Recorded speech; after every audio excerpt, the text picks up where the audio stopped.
This video contains major spoilers from the recently released Resident Evil 4 remake. This also isn't the first time that Resident Evil 4 has been featured on my channel. RE4 was featured back in my channel update. My very first YouTube community post is telling people to go play RE4. Nobody's seen it, but it's okay, it's a small channel. I posted a cover of Serenity from Resident Evil 4, questionable audio quality, but we move. And now here's a video talking about my satisfaction with both RE4 and RE4 Remake. First things first, backstory, because I always have to include one like some popular cartoon character. I was never a big fan of horror games as a kid. I was into Sonic, Naruto, Dragon Ball Z, and GTA. My first exposure to Resident Evil was back when I was living in New Jersey, and I would visit my cousin's house and play on his GameCube. On the other hand, he'd sometimes visit my house and play on my PS2. If I wanted to play Sonic Adventure 1 or 2, I'd go over to his house. And if he wanted to play Sonic Heroes or Shadow the Hedgehog, he'd come over to my house. We had a system where we'd share systems just to be able to play games that the other didn't have. Now, my cousin also had a horror game that I'd watch him play, but was too scared to play for myself. This game was Resident Evil 4. Now, I want to say the year was 2006, maybe 2007, and it wouldn't be until 2019 with RE2 Remake that I get into Resident Evil for real. What caught my interest with RE2 Remake was all the videos surrounding Mr. X, and the gameplay just looked so fun to me that even though it was a horror game and it wasn't something I was into, I was looking for other genres to branch out with, especially considering I was getting burnt out with GTA. So I got RE2 Remake, loved the game, and completed Leon's story just before the new year. Little did we know a global pandemic would soon be upon us, giving me way too much time to get into Resident Evil. So after completing Claire's story and getting the true ending for RE2 Remake, I was hooked. Down the line, I'd also play the classic version of RE2, released back in 1998, and was surprised to find that my knowledge of the remake actually helped me progress through this game's version of the RPD. Now, while RE2 Remake is my first RE game, and I do prefer the gameplay of that game, I definitely prefer the story and scenarios of the original RE2 because there's a lot more character interaction that just isn't there in the remake. I completed all the scenarios in the game, and eventually got that A rank for Leon's story. After RE2 Remake, I went and played RE1 Remake, got used to the tank controls, and found a lot of fun in that game. After RE1 Remake, it was around the time of RE3 Remake's release, and I played that on day one. Now at first I liked RE3 Remake, that was before playing the original and seeing how much content was cut. Things such as the live choice system, Jill's section in the RPD, and the biggest cut, the lack of a clock tower section. Not to mention how in the original, Nemesis was built up as this inevitable threat. The police aren't trained for this kind of situation. What could they do? Listen, he's coming for us. We're both gonna die. What are you saying? You'll see. He's after STARS members. There's no escape. Jill! Brad! We've gotta... Meanwhile in the remake, not even a good 5 minutes into the game, he just burst through Jill's apartment.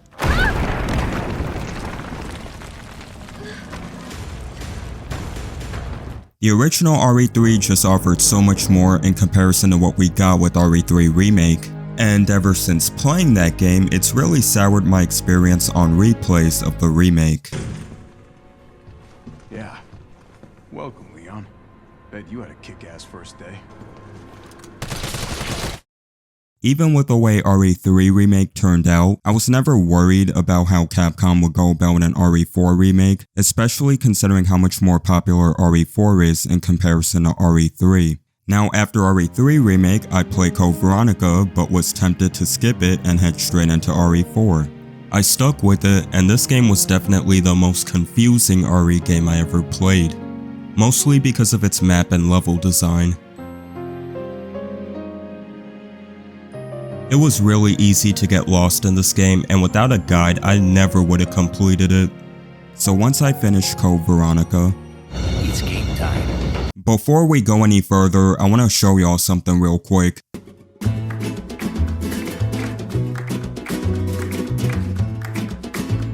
Not bad, right?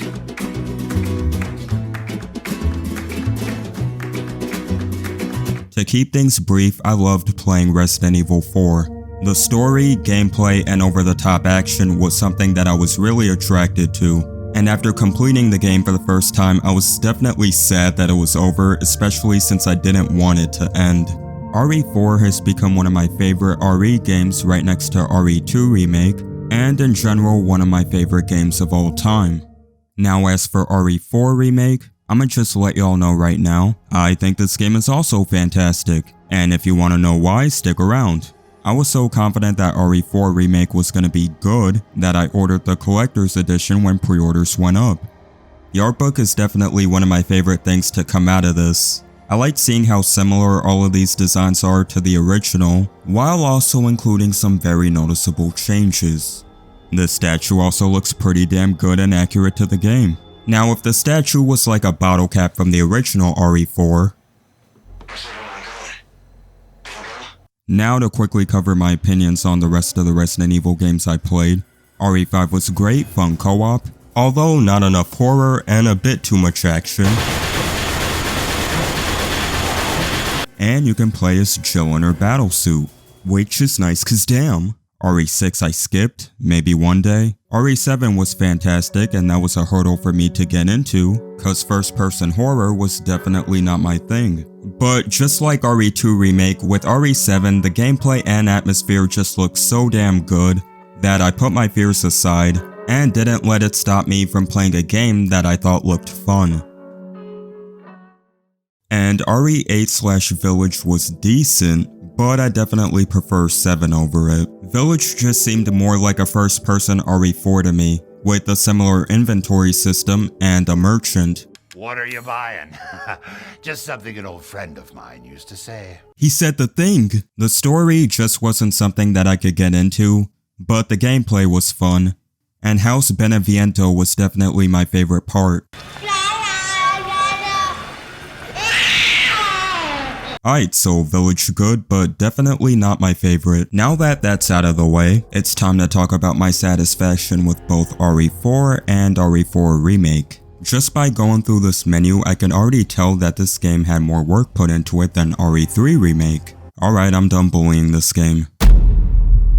At first I was set on playing RE4 Remake on standard like I do all other RE games on a first playthrough. That was until I seen this little message, pretty much daring me to play on hardcore considering I already went through OG RE4. My plans for a standard playthrough quickly turned into a hardcore one. Completely unintentional, but to show that I was built different, I accepted the challenge. And man was it a challenge. This game is way harder than OG RE4 by a mile. So I'll be talking about gameplay differences between RE4 and RE4 Remake, a quick recap of OG RE4's story, before talking about story differences in the remake, as well as changes to gameplay and enemies in the remake, and I'll talk about character differences in the remake as well as their portrayals, different ways Capcom subverts expectations of OG players in the remake, gripes and nitpicks that I had with the game, and lastly I'll talk about the Mercenaries mode. I'll also include clips from my very first playthrough of RE4 Remake. Just a disclaimer that the sound quality is coming from a PS5 controller mic. Also, my sister was watching me during my first playthrough of RE4 Remake, so you might hear her voice in the background.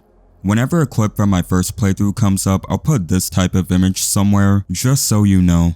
Alright, let's go. First, gameplay differences between RE4 OG and RE4 Remake. In the OG game, Leon can't move while shooting, but the enemies are built around that, considering that they take turns attacking Leon. Gameplay of RE4 can be summed up with getting headshots or leg shots, and then pressing a button prompt to melee enemies, which takes them down and even affects a group of enemies, giving yourself more space. And if you want to save some ammo, you have an infinite knife.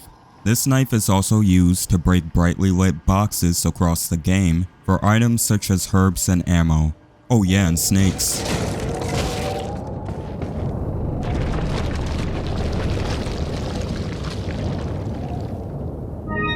There is also treasure that you can find that you can sell to a merchant, which gives you pesetas to upgrade your weapons. Is that all, stranger? Thank you. And whenever you take damage, you heal with a combination of green, red, and yellow herbs. And later on when you meet up with Ashley, the goal from that point is protecting her as you progress through the game.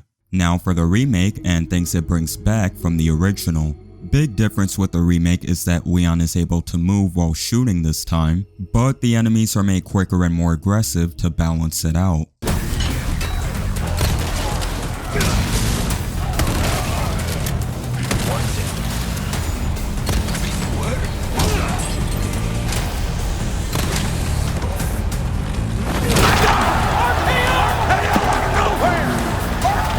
A headshot is no longer a guarantee to get a melee prompt, which definitely makes the game a lot harder. Speaking of enemies, the RE4 staples aren't the only ones you have to worry about. A couple of you might be aware of my chicken incident from the chainsaw demo, and I can tell you now that even in the full game, my luck with these animals have not changed.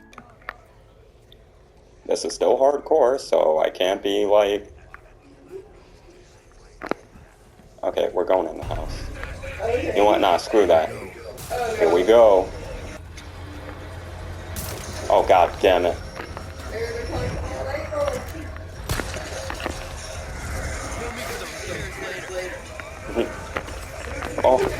Oh my god, this... Oh, cow!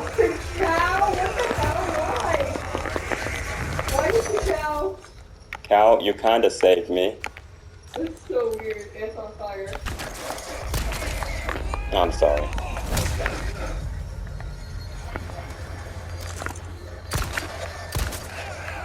Look at him aiming it like John Wick.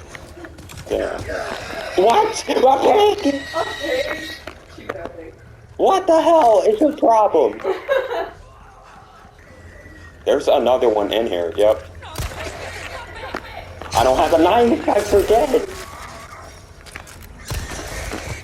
Bro, these pigs are wilding out! What is going on? There's a blue medallion in here, though.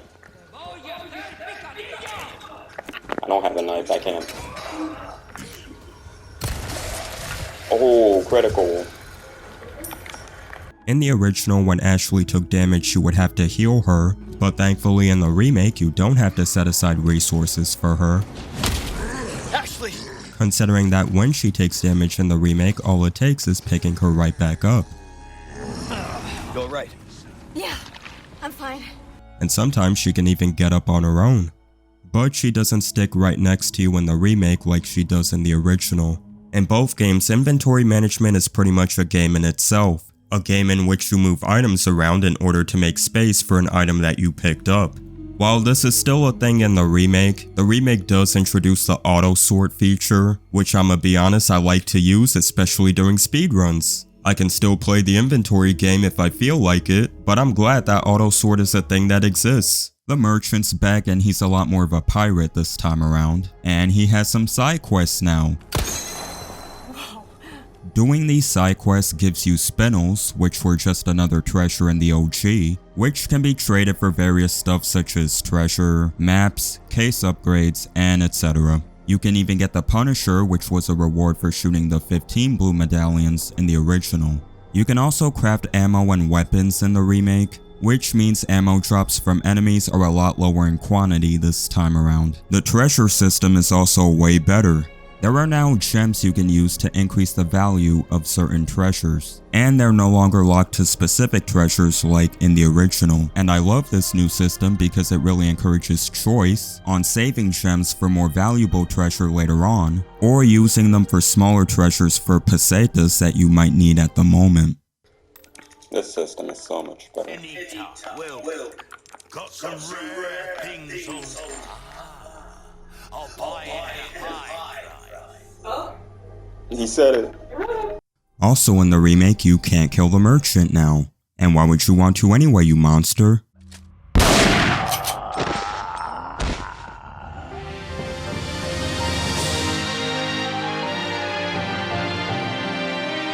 You have returning weapons from the original, such as the Silver Ghost, TMP, Striker Shotgun, and the Red 9. The Ret 9 was always my go-to in the original RE4, and unfortunately in the remake, because there's no laser dot attachment for that weapon, I stuck with the Silver Ghost this time around. Maybe one of these playthroughs I'll come back to you. There are a couple of weapons that didn't return from the original, such as the Incendiary Grenades and the PRL 412.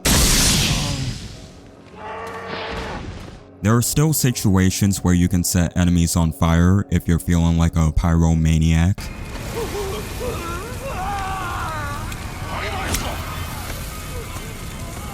But hopefully the PRL 412 gets added back later on.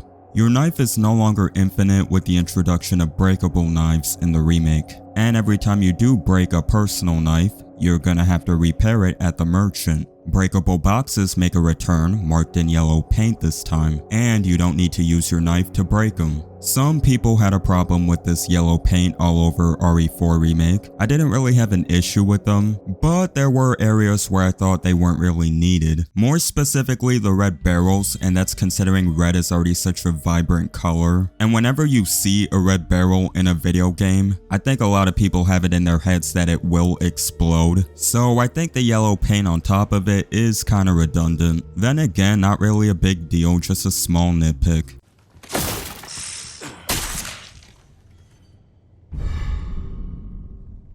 Leon doesn't have as many invincibility frames as he does in the original, which again means the game is harder. Invincibility frames, bitch! You gotta be kidding me. And just like every other Resident Evil game, running away is still a good option.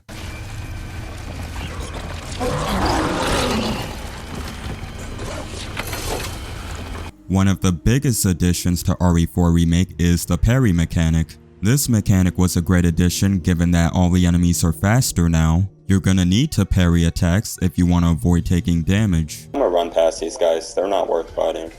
You know what? Nah, screw that.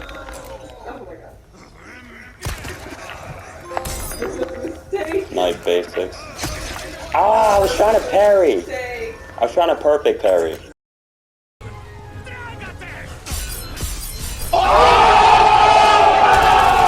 One of my favorite additions and makes combat even more fun than the original for me.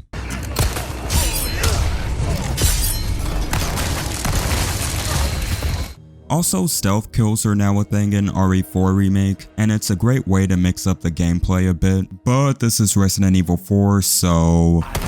Like the original, there are still traps placed around that you'll have to avoid, but also like the original, you can lure enemies to their own traps.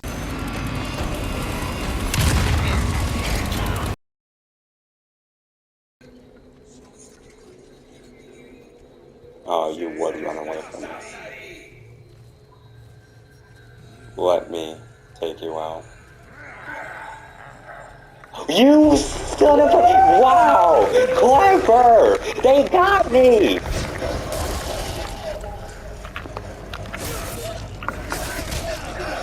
Oh my god, they actually got me. He led me to him, wow. And no chance for the Plotus to come down.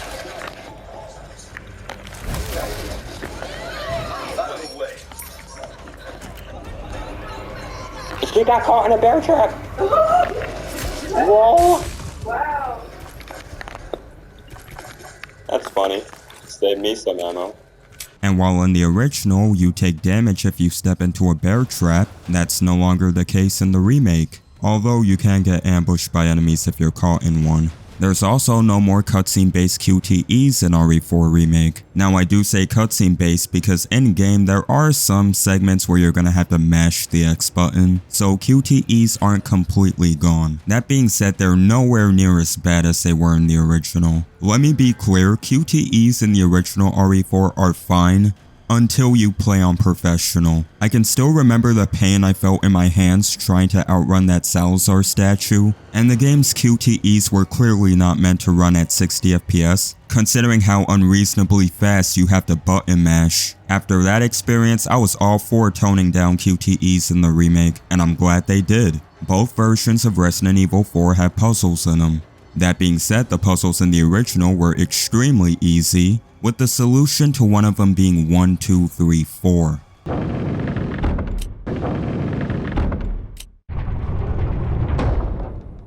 I did this as a joke in my first playthrough and was shocked that it actually worked. There was one puzzle in the original that gave me some trouble. It's a puzzle that you do as Ashley, and I know now that it's actually an easy solution, but first playthrough I was stuck on it for a good 15 minutes. Now the remake expands heavily on puzzles and introduces even more. My favorites being the sword puzzle because of the storytelling aspect, and the dining room painting puzzle where you have to sit in the same position as the figures in the painting. And just like the original, there was one puzzle that gave me a headache. Now for those who might say that they finished this puzzle in 2 moves, you were playing on standard. My first playthrough was on hardcore, and puzzles also increase in difficulty on hardcore. What was worse is I actually had to figure it out myself because I was playing on day 1 and there wasn't a solution that I could find online about hardcore's version of the puzzle. Yeah, when it comes to puzzles that involve you moving pieces to get to the solution, that's not my forte. I'm still glad these were included though, because Resident Evil isn't Resident Evil without these kinds of puzzles. That should do it. Another feature in the remake is the inclusion of character customization and costumes. Costumes were a thing in the original, and the remake even brings back costumes from the original. Those being the mafia/gangster outfit for Leon and the knight outfit for Ashley.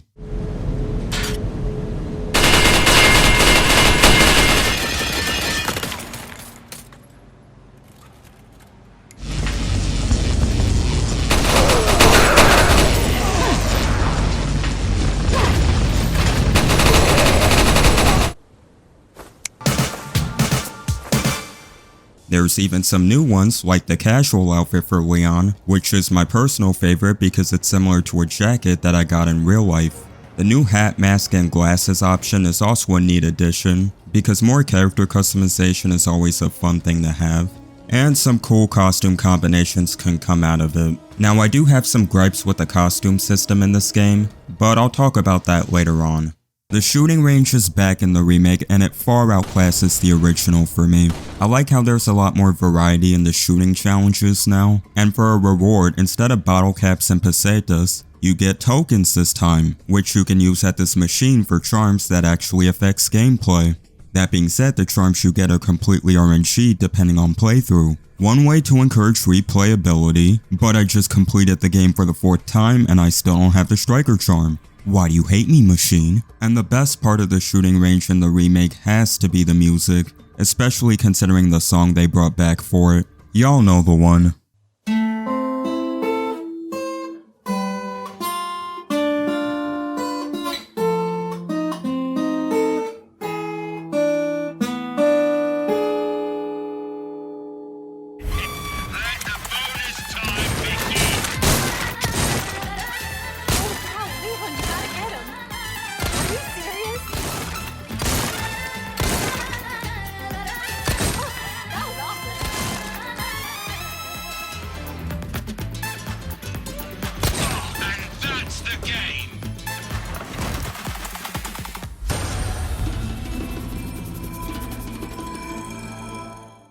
The reason why RE4, and by extension the remake, is so much fun for me to play is because it really embraces the fact that it's a video game, especially during a time where more and more developers seem to be prioritizing realism over fun gameplay. Now, does it make sense that shooting a crow gives you money? No, but it doesn't need to cause it's fun.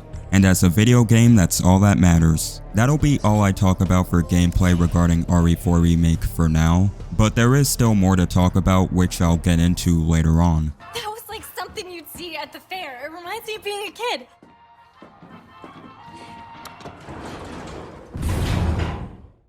Now, before getting into the story differences with RE4 Remake, here's a quick summary of 05 RE4. Alright, so RE4 is about a secret agent named Leon Kennedy being sent on a mission by the president to rescue his kidnapped daughter from Spain from an evil cult called the Los Illuminados. Los Illuminados? That's a mouthful. RE4 will have you travel across 3 different settings such as the village, castle, and island. Leon is accompanied to the village by 2 random officers. The 2 officers obviously get bodied by the villagers there, leaving Leon to fend for himself. Luckily, this isn't an issue for Leon because Leon's him. Leon comes across a white dog and saves him from a bear trap because that's a canon choice.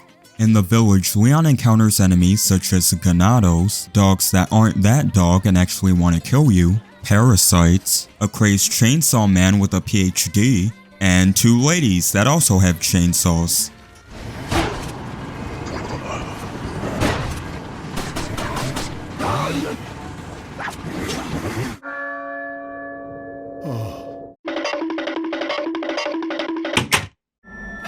Where's everyone going? Bingo? Leon comes across a dapper scientist trapped inside of a closet. He calls himself Luis, but Leon calls him Louis instead, like a typical ignorant American. Shortly after, Leon and Louis are attacked by the village chief, also known as the Big Cheese. Leon is then infected by some mysterious cult leader with the Las Plagas parasite. When Leon and Louis wakes up, Leon discovers that his drip has been stolen. I wonder who did it. Leon goes from fighting a giant fish monster to fighting a giant with the help of... Hey, it's that dog.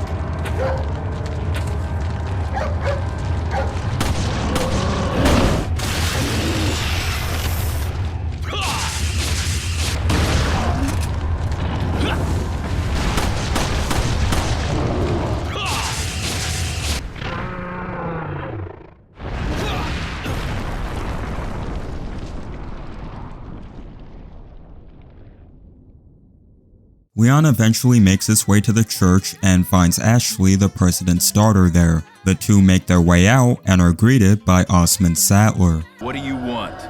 To demonstrate to the whole world our astounding power, of course.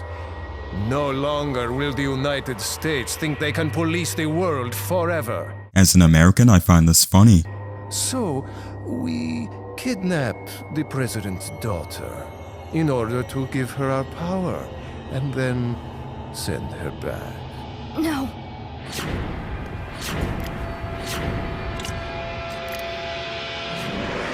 Leon, I think they shot something in my neck.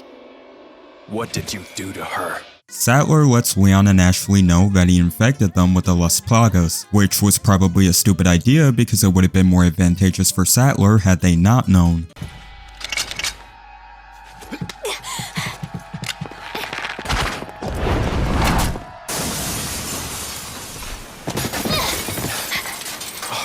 You okay? Leon, what's gonna happen to us? Don't worry. We got into this mess. We can get out of it.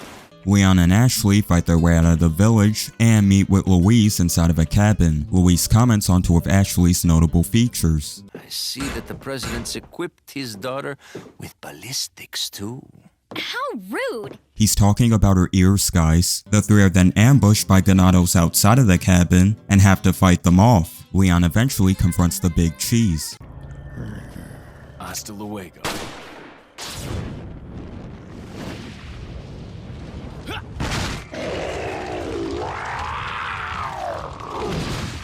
Leon kills Mendez and then him and Ashley make their way out of the village, with the use of his eye as a key item, which is weird, but it's okay because it's Resident Evil. The 2 are forced to escape into a castle. They're greeted with catapults right outside the castle, but the 2 manage and make their way inside. In the castle, Leon encounters horrors such as cultists, visually impaired wolverines, invisible bugs, even more parasites, and parasites with gym memberships because how are they wielding those things and moving around in that? They're eventually greeted by the short 20-year-old Ramon Salazar. Who are you? Me llamo Ramon Salazar, the 8th Castellan of this magnificent architecture. I have been honored with the prodigious power from the great Lord Saddler. I've been expecting you, my brethren. Salazar welcomes Leon and Ashley to the family's son, but Leon retorts, No thanks, bro. Afterwards, Leon fights more enemies, gets separated from Ashley, and has to deal with more dogs, this time in a maze. Leon survives and meets up with Ada from RE2. Put your hands where I can see them. Sorry, but following a lady's lead just isn't my style. Oh no. Oh, no. Put them up now.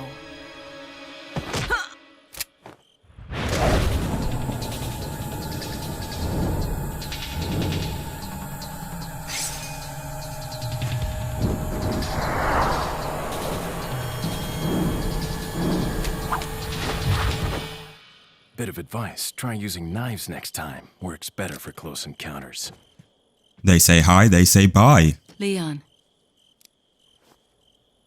Long time no see. Ada. See you around. Ada! Later on, Lewis shows up and gets stabbed in the back by Sattler.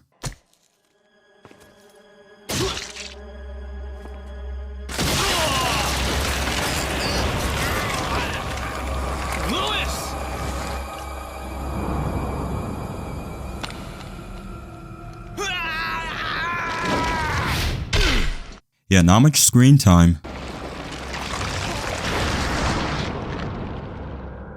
Now that I have the sample, you serve me no purpose. Saddler! My boy Salazar will make sure you follow the same fate. Here. It should suppress growth of the parasite. The sample. Saddler took it. You have to get it back. Louis! Me llamo Luis Serra. Louis! Leon saves Ashley and she makes her way back to Leon. Oh, what a touching moment we have here. Why don't you do us all a favor and leave before the audience gets pissed off? You're nothing but an extra in my script, so don't get too carried away. Your biggest scene is over. I don't ever remember being a part of your crappy script. Well then, why don't you show me what a first-class script is like through your own actions? The two continue forward and encounter more horrors such as a lava room, a ceiling death trap, and a moving death trap. Ashley then gets kidnapped again, and it turns out those invisible bugs can also fly.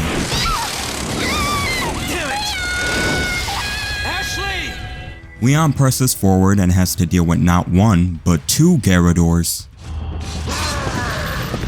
Salazar gets more and more frustrated with Leon and eventually sends his right hand to dispose of him. I've sent my right hand to dispose of you. Your right hand comes off. Die, you worm! As it turns out, the right hand has way too much health, so Leon escapes in the elevator. Yes, I ran away from Vertigo first playthrough. Afterwards, Leon fights not one, but two El Gigantes.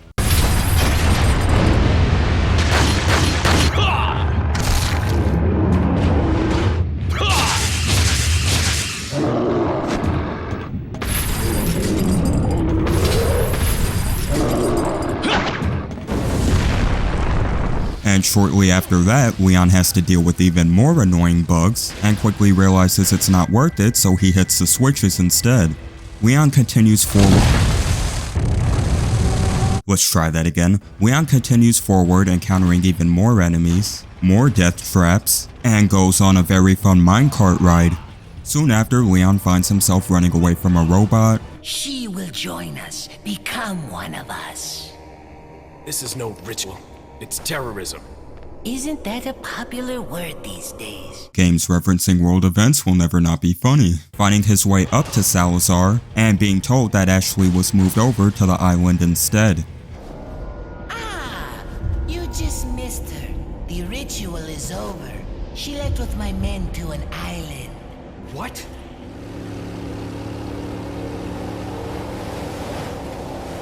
I think it's time I paid my due respects towards your impressive and stubborn will, Mr. Kennedy.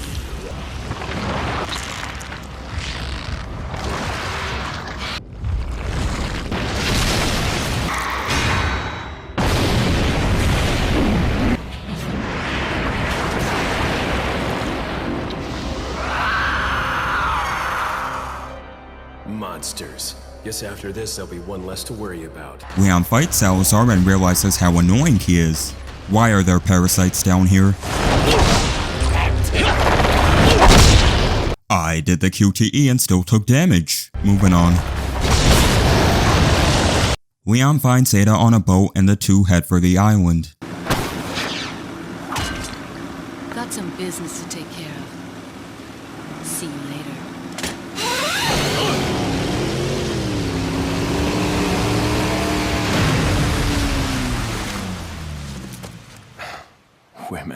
Leon has strong opinions about the opposite sex. I hate to break it out to you, but Salazar's dead. Yes, it seems that way. Sadler, why don't you give up and let Ashley go home? Perhaps you are disillusioned with overconfidence, just because you killed my small-time subordinate. Sadler, you're small-time. Oh. Writhe in my cage of torment, my friend. Only Guilty Gear fans will get what I did there. On the island, Leon encounters enemies such as infected soldiers, some buff dude with a minigun, even more parasites, and quite possibly the scariest enemy in the franchise. Leon fights his way through the island, plays a crane game on a couple of soldiers, and saves Ashley. Again, the two press on. Ashley shows off her wrecking ball skills, Ashley shows off her forklift certification, and gets captured. Again, Leon meets up with his old agent partner Krauser, who wants to kill him now.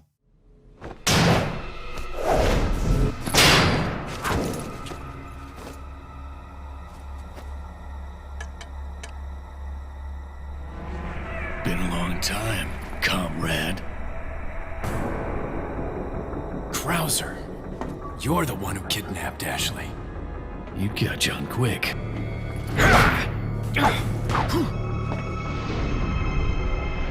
What do you want?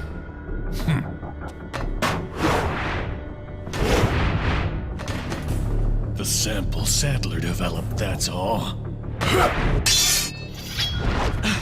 Leave Ashley out of this!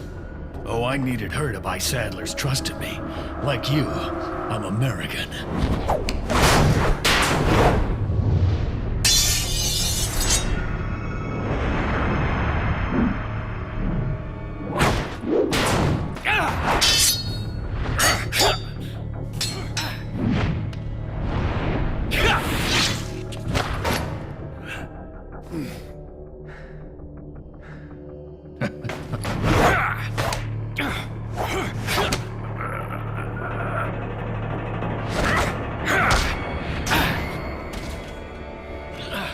Enough talk. Die, comrade!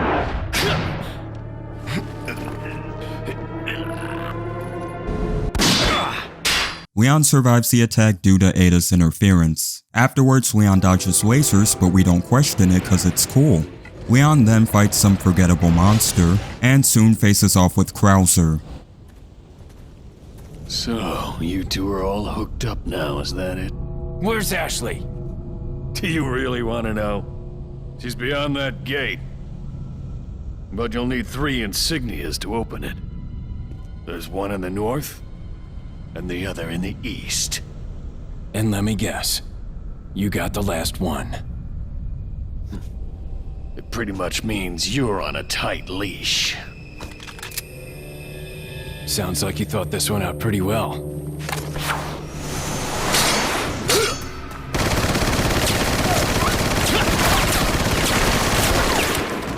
Leon uses legit methods against his fight against Krauser. He does a puzzle in the middle of the fight, deals with some annoying gadgets. Okay, how was I supposed to react to that? And after enduring all that, it's time for the hardest boss in the game.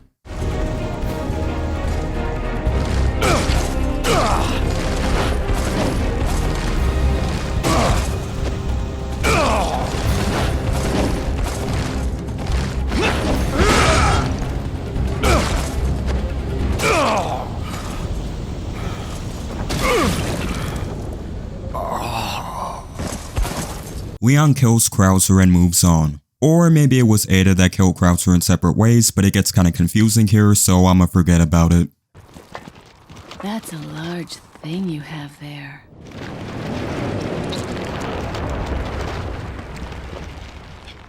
But I don't like it when men play rough. Ayo. So, it seems you killed Krauser too. How shall I return my appreciation? What are you talking about? I thought he was with you. Did you really think I'd trust an American? Leon continues on and finally gets some outside help. Mike provides air support, helping Leon get closer to Ashley. Now that's what I call backup. Her name's Mike. firepower, you come to the right place. Unfortunately, this is very short-lived.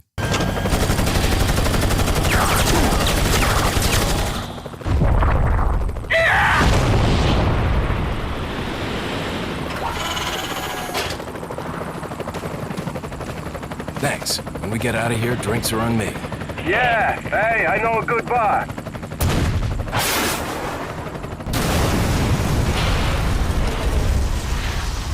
Mike!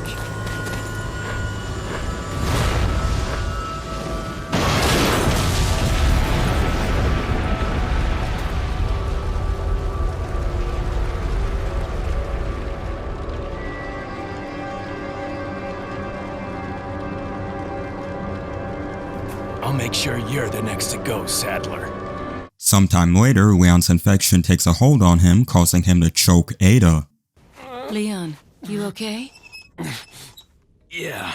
Compliment my eyes, Ada.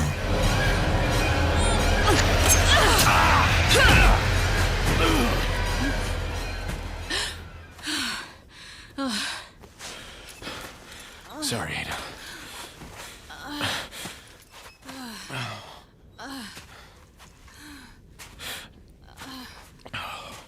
We have to get that parasite out of your body. Yeah. But before that, I gotta save Ashley. Fine. Let's split up. Leon goes to this jail cell with a creepy bag in it and a regenerator as an inmate.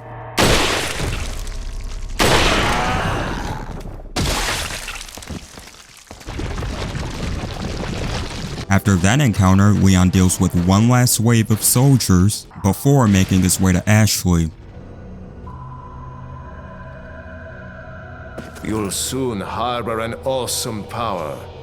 Yet it seems you would rather choose death. I'm taking Ashley back, whether you like it or not. Ah, the audacity of youth.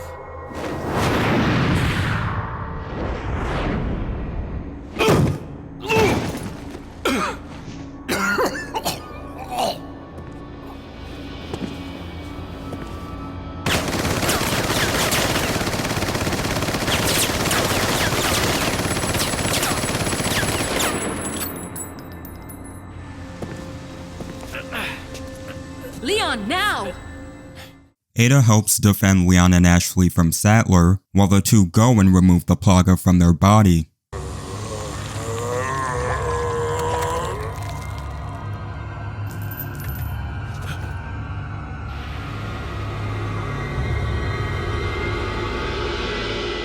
Move!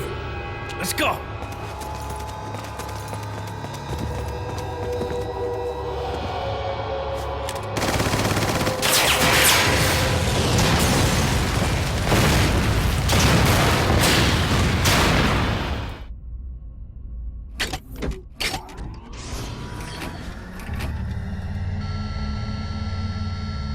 You sure you want to do this? Yeah. Alright. Here goes nothing.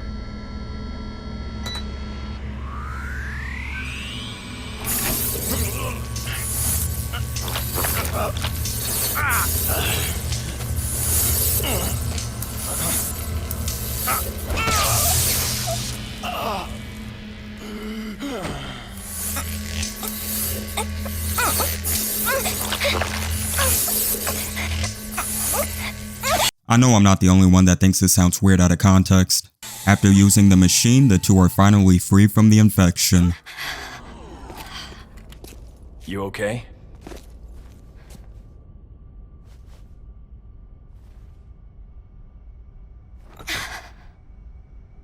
I don't know about you, but I think it's time we go home. Now free to leave, Leon and Ashley make their way off the island, but Sattler uses Ada as bait to draw Leon out.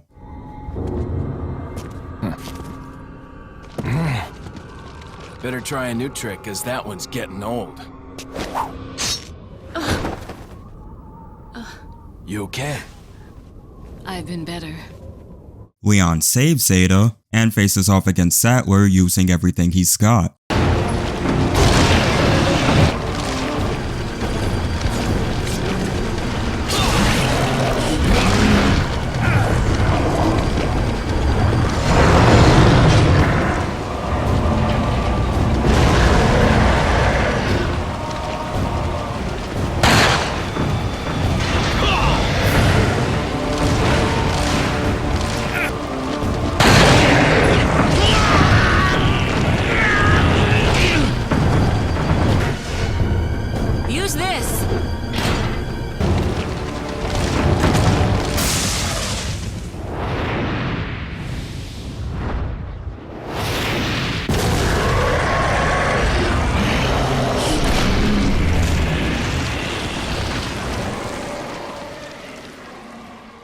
Ada takes a sample and does a majestic dive onto a helicopter.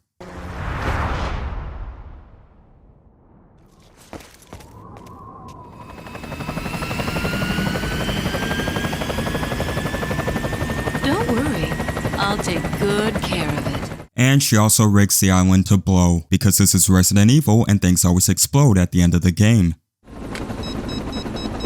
She really pushed it. Here, catch. Better get a move on. See you around. Very cute. Ada passes off keys to a jet ski for Leon and Ashley to use to escape the island.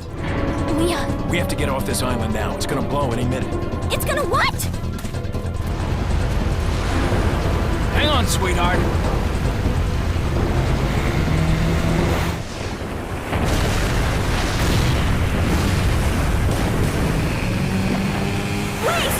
Behind us! I know! Just hold on!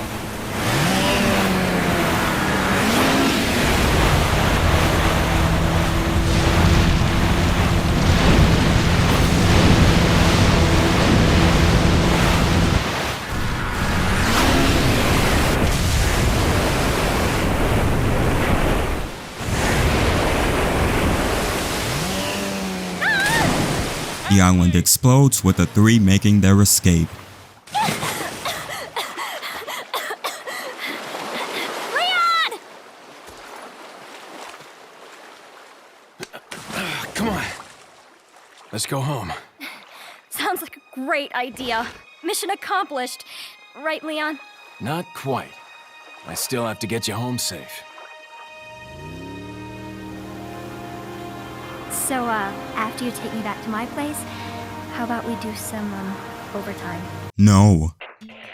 Hunnigan, is that you? Finally, the line's jack-free. Hey, Hunnigan, no glasses. Forget the glasses. What's the status of the mission? I've rescued the subject. We're returning home. You did it, Leon. Thanks. You know, you're kinda cute without those glasses. Give me your number when I get back. May I remind you that you're still on duty. Sadly for Leon, this isn't Resident Evil 4. Story of my life. And that's the story of Resident Evil 4. Now on to the changes with the story, enemies, and gameplay in the remake.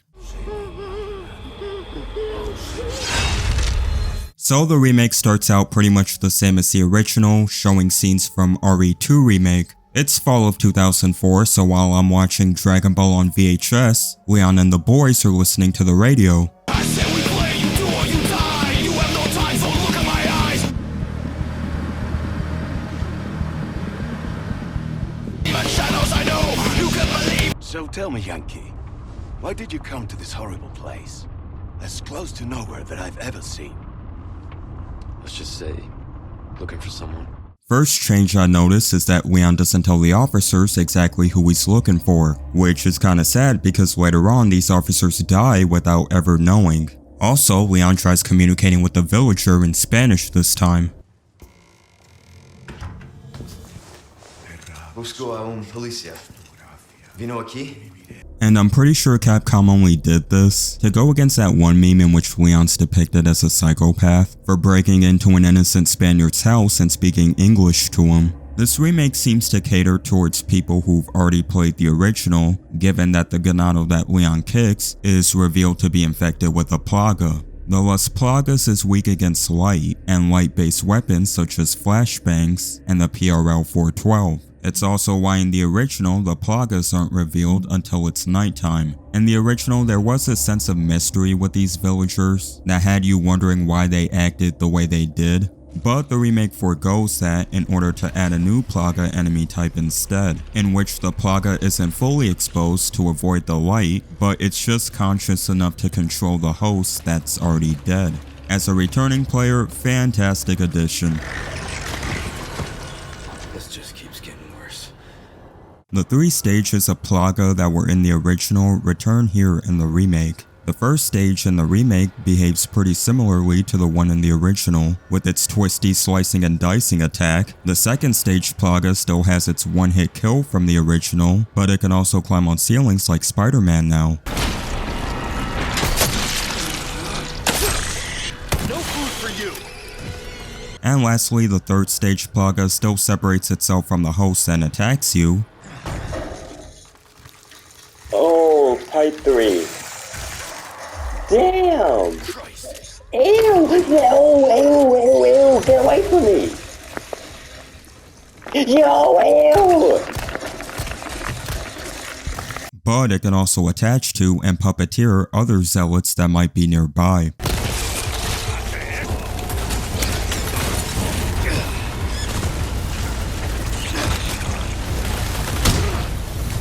Certain enemies will also need to be executed because there's a chance that they come back in their Plaga states. This is a feature I like because it adds even more tension to combat. I like that while Ganados did get an upgrade, as in they worked together to take down Leon, they're still kept somewhat familiar to the original game, as in they still attack you with axes and pitchforks, and they still say un forastero.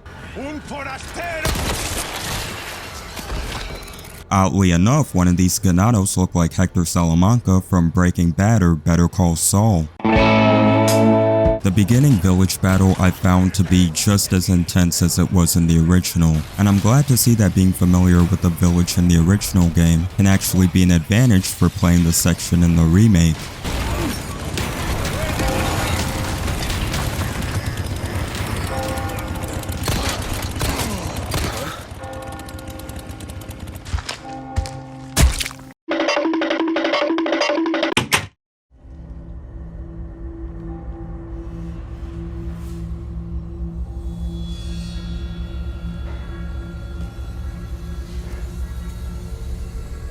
Where's everyone going? Bingo?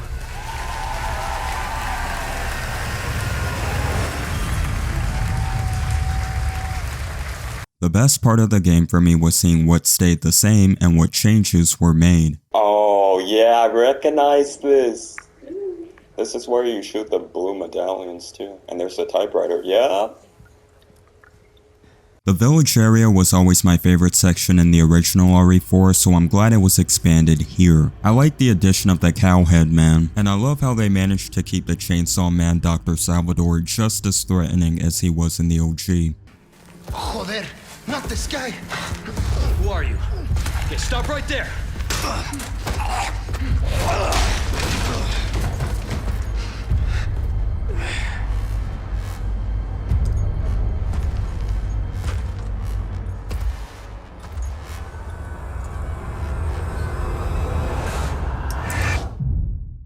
I love how characters were expanded in this remake, especially Luis.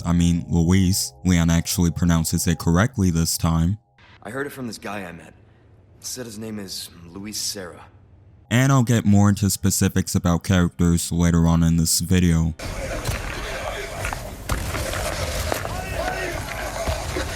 Bro, he keeps blowing him up for me, yes. Just like the original. Oh!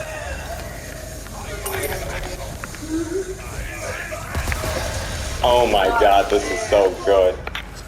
Those fools. Wait. Don't blow up this door now. Nice. Oh! Bro, she made me choke on my spit. Ugh. That was so scary. As I made my way through the game, I eventually found myself in the village chief's manor. And just like the original, there's a Ganado in the bathroom.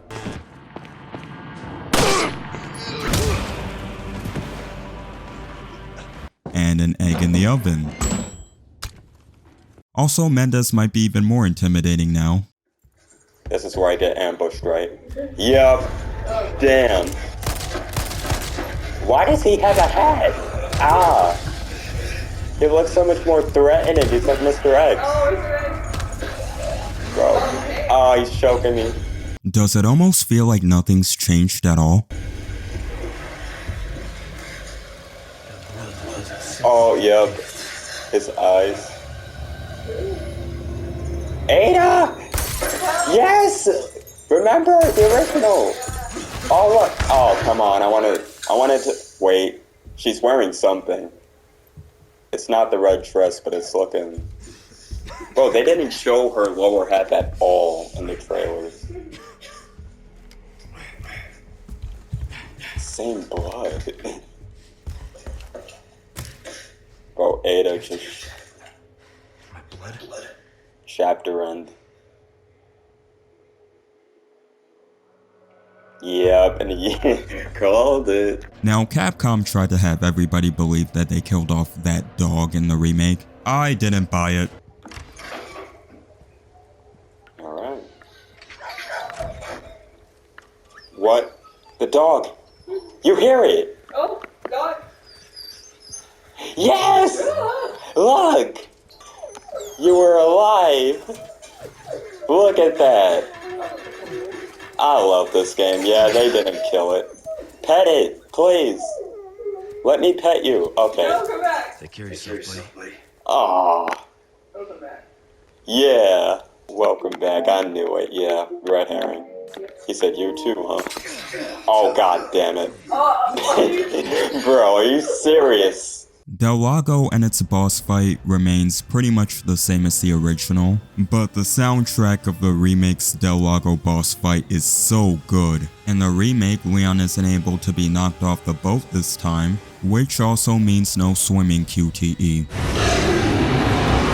I'm not too big of a fan of this, especially considering how tense it was in the original to swim and get back on the boat before getting swallowed up by the Del Lago. And it's not like RE4 Remake is completely free of QTEs, and there's still a mashing QTE in the remake when your boat gets caught by the Del Lago.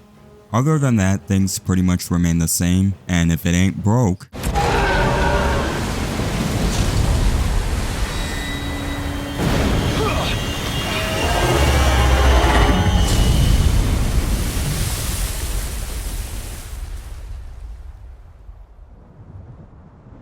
My favorite part of the village in the remake was definitely the boat section. Just going around completing side quests and looking for treasure was extremely fun for me.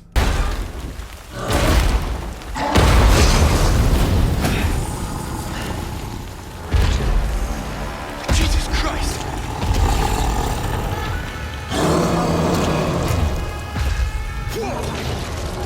God damn, you're a big boy.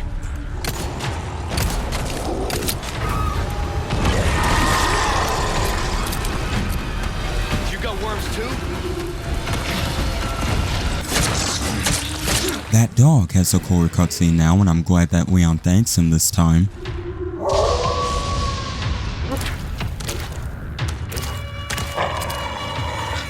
Hey, it's that dog. Want to help? Because I could use it.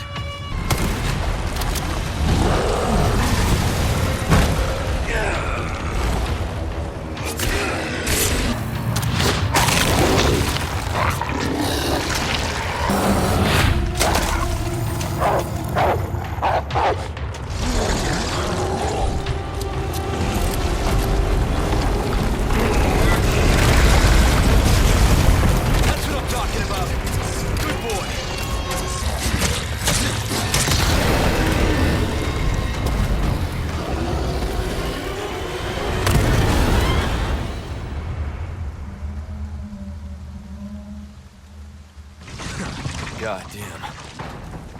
That was almost a pancake. Thanks, bud.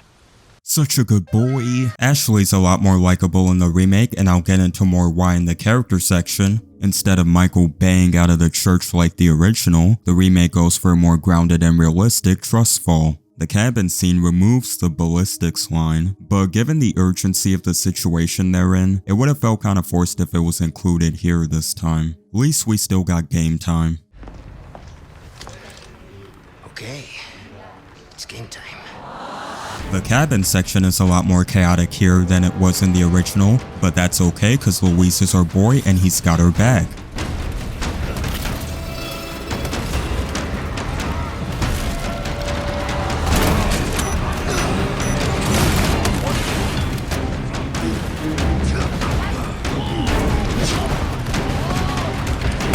Also, Ashley helps us find a way out this time. That's why he's the goat!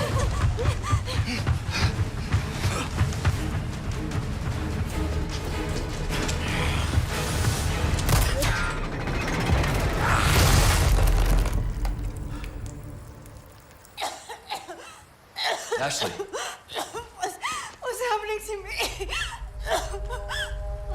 Ashley, is this the first time you've coughed on blood like this? You want to start explaining? The cough, the blood, is caused by something called plaga. Okay. You saw those people, right? Well, you have the same thing inside you. The same thing that made them like that. This, what you're experiencing, these symptoms, they're only the beginning. I don't want to become like them. You are, well, lucky. You see, at this early stage, the parasite, the plaga, it is possible to remove it with a surgical procedure. And all you need is some know-how. And oh yeah, the right equipment. Wait, you too? No worries. See, I have a plan. But you're going to have to trust me.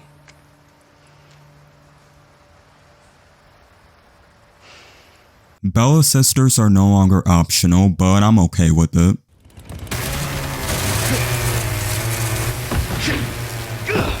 My guy, you could have just backed up. Glad you didn't though, cause I was sick. Great.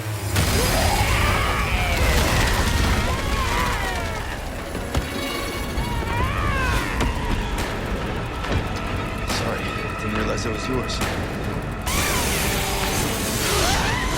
Sorry, you're not my type.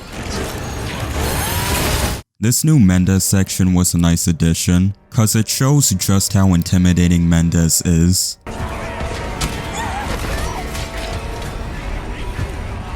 Look away! All right. Yeah, I'm fine.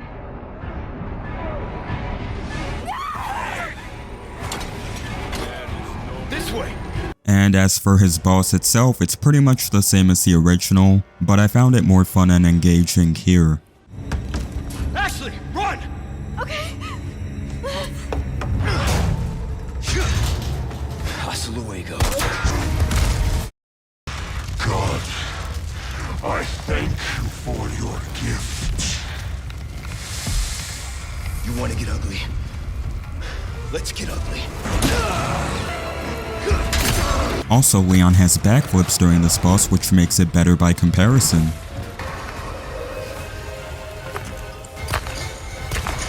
Nice. Glad I caught it.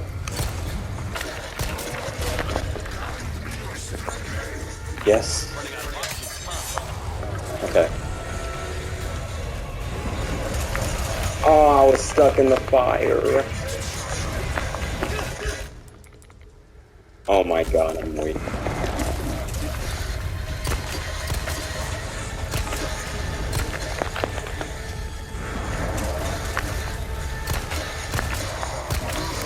Yes! Grilled big cheese, nice. Hey, that's funny. Oh, the big cheese rip. Oh, his eye. Yep, I forgot about that. We kinda need that. Mendez's eye is also a treasure now instead of a key like the original. Meanwhile, original, are you alright, Leon? And that's it. Mendez's false eye. Give my regards to your god. Yo, that is so hard. Village part was fun, now we in the castle. The castle was never really my favorite part of RE4, but I do appreciate how they kept a lot of things familiar while also including a decent amount of changes.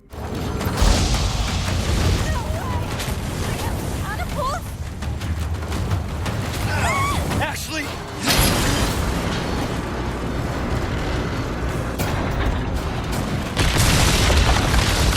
Salazar's a lot less of a clown and more serious in the remake, which is a direction that I like but also don't like. And that's because it means less cheesy moments, which was my favorite part of the original RE4. At the same time, it's a direction that I do like because I wanted something different from what I already played.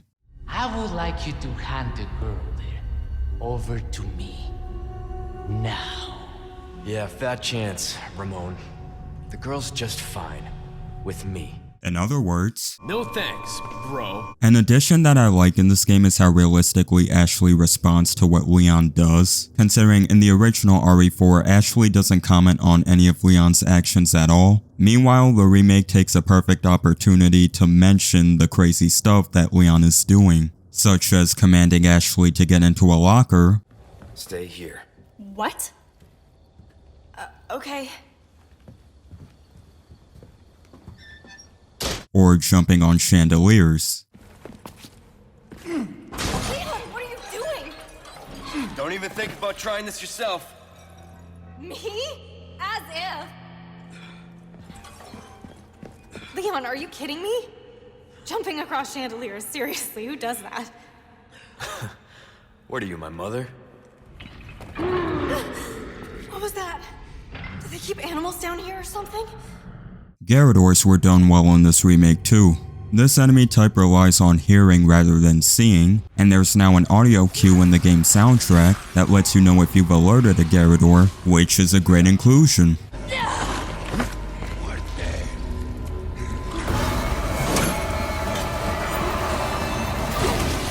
And the newly included stealth mechanic works perfectly for going against these guys.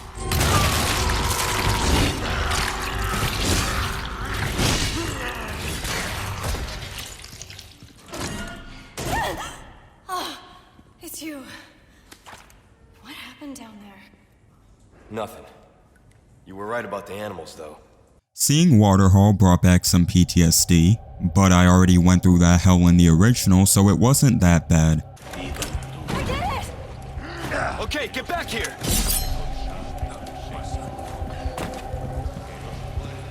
Hurry up!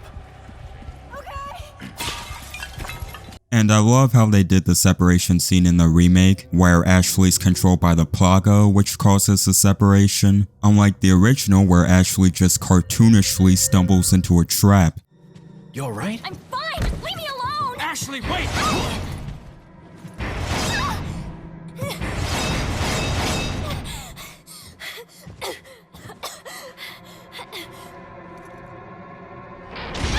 Bruh. Now on the topic of separation and splitting up, I get that being by yourself is what contributes to horror, but a lot of these older Resident Evil games did a horrible job in making it believable or even necessary to split up to begin with. Both versions of RE4 are a bit convenient when it comes to their method of splitting you up from Ashley, but the methods at least made sense to me in comparison to the older games. Barry. Any luck, Jill? No, nothing. What's going on around here? I can't figure it out. There's not much we can do. We can search for him separately. Why are we doing that? There are monsters in this mansion. I can finally escape from this crazy island. I'll see ya. Hey, wait up! I don't want you following me, lady. Why not? This could be why by RE5 you're playing with a partner throughout the entire game. Red Robe Zealots were done really good in this remake, where they can turn Black Robe Zealots into their Plaga forms. And since Leon is also infected by the Plaga, he can get stunned by the Red Robe Zealot. Give me a break already. Fuck. I don't feel so. This is a pretty cool mechanic, albeit annoying considering you're trying to survive, meaning you gotta prioritize taking out this guy first. And he runs a lot. Really cool additions to an already existing enemy. Give me a break already. On a sour note, I can't get Gloria las Plagas out of my head now. I was definitely hoping for more between the reunion of Leon and Ada in RE4 Remake. The remake follows the same format as the original, in which Leon is already aware that Ada survived Raccoon City, which is okay, but it would have been more interesting for me if Leon hadn't known or wasn't quite sure, or if a connection was made to RE2 Remake with the mention of the rocket launcher that Ada dropped to Leon at the end of RE2. Going the same route as the original kinda felt like they were playing it a bit too safe. Well, after 6 years, that is one hell of a greeting, Ada. You don't seem surprised. Interesting.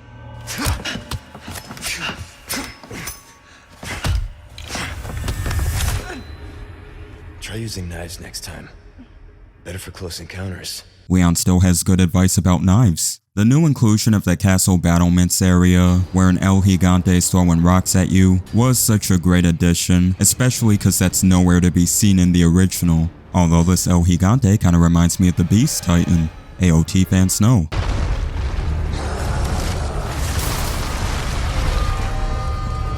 Get ready.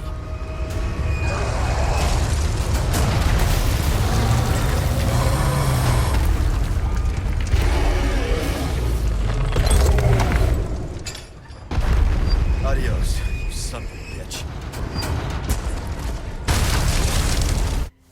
Let's stay back. I might hurt you again. I'm so scared. When that happened, I wasn't myself anymore. I was something else. Oh, she must have been terrifying. I know.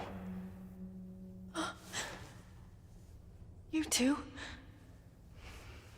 It's okay to be afraid, you know. But you can't run. You gotta keep moving forward. We will beat this. Together. I don't know if I can. You can. Just give me a heads up before you stab me next time, okay? Leon, thanks. Ashley comes with you this time during the maze, which is a change that I like, especially considering how scary it was going through it by yourself in the original. Now Ashley coming with you does mean you have to protect her from the dogs, but this ain't an issue for those constructed uniquely, like myself of course. Ashley! You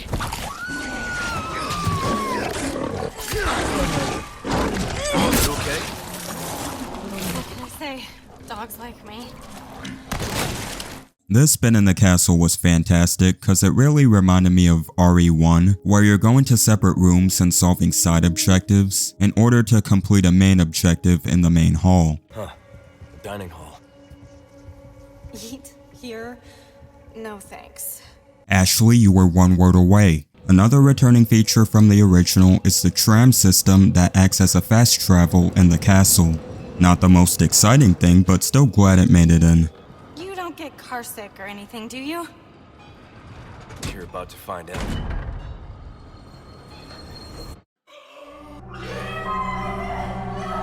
The Plaga Knights return, and the same strategy from the original is just as effective here. Shoot the helmet, expose the Plaga, and throw a flash.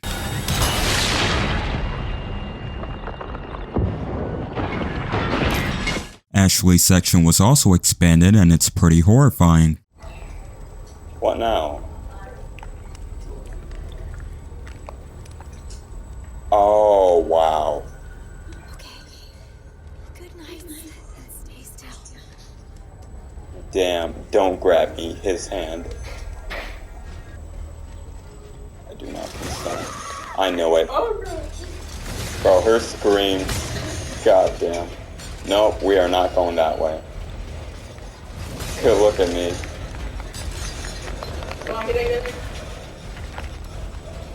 Oh, damn! Man. Hey! Try this! Can you make it down? I can catch you.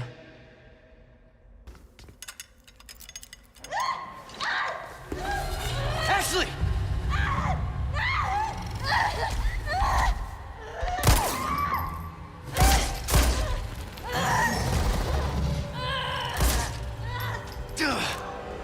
Shit! To me, no Vistadors were the most annoying enemy in the original game, and they're still the same here. I do like how they're done in the remake over the original, because instead of invisibility, they go for camouflage instead, which from a gameplay perspective is much more fair. After dealing with not one but two Garradors, the next challenge, just like the original, is the Vertigo.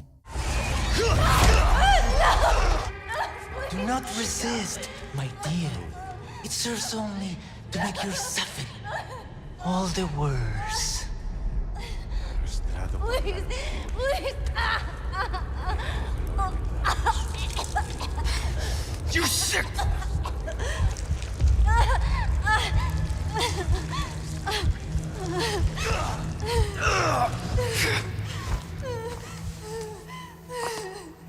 Aquí nos despedimos, señor Kennedy.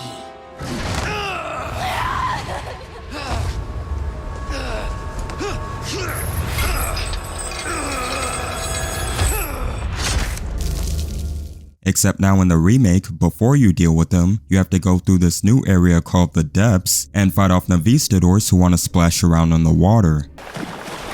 Way earlier in the video, I mentioned that I ran away from the right hand on my first playthrough of OG RE4. I did take him out in playthroughs after that, but that doesn't change the fact that I ran away from him on my very first one. This remake was another chance to take down the Vertigo on a first playthrough of RE4. Even though I was playing on hardcore and I probably would have been more smart to save the ammo instead, I had to get that run back and I knew that this time, it can be different.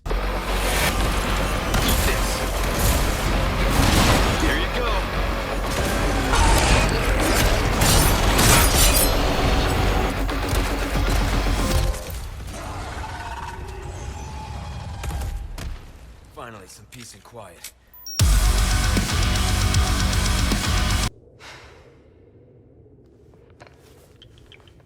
I'll make it cheap for you. I see even the Plaga suppressants has yellow tape on it. Where does it stop? Bad news? All we've done is buy you some time. The suppressant's effects will wear off all too soon. You ready to go? Don't worry about me. Ashley is the priority. In that case, we know what we have to do. It is everywhere. Then come, Sancho Panza. Let us rescue the Princess Dulcinea. You're gonna hurt yourself. Hey, that was my dance. Luis is with you in the mines this time, which is great because I love him in this remake. Also, he's an umbrella scientist now, which is a change that I don't really mind considering in the original, it's not really made clear who he works for. This time, it's both Leon and Luis who fights not one, but two El Gigantes.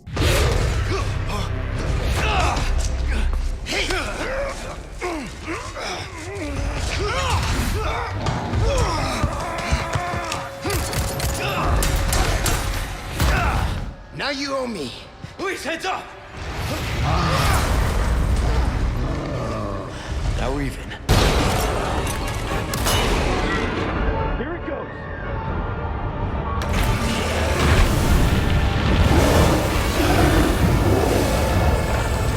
Nice! That's what I like to see! Shit, can't get through the armor. Sorry, keep our friend busy for me. Where do you think you're going? Leon! Over here!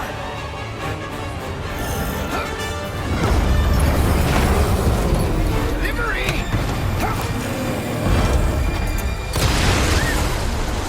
Beautiful!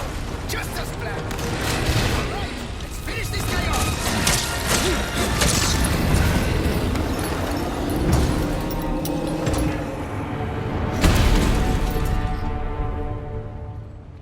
And he joins you in the minecart section. I can't believe I'm doing this. Hey, we're in a hurry, right? Oh, by the way, What now? hope you like thrill rides.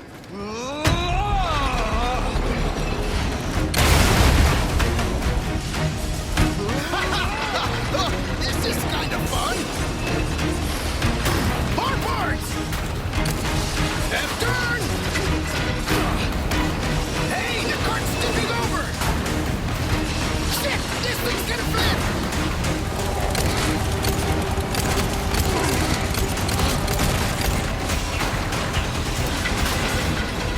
You're kidding. Hit the brake!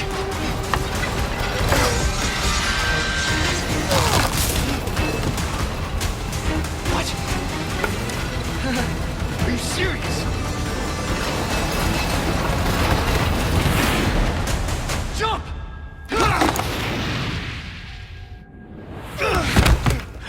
Oh yeah. Luis! Can I get a hand? Give us a 3-2-1 next time, eh, Sancho? Whatever. I hate insects. Take care of them for me, would ya? Luis also shares my hatred of these things. How about you open fire instead of your mouth? Hey, I'm the brains. You're the brawn. Unfortunately, the fun is cut short because Krauser shows up and stabs Louise in the back.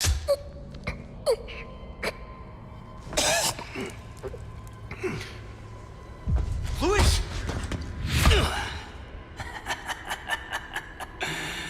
Long time no see, rookie. Major Krauser? What the hell? Why? Recovering stolen goods. And killing a few rats along the way. Ashley. It was you. You catch on quick. Didn't I teach you? Knives are faster.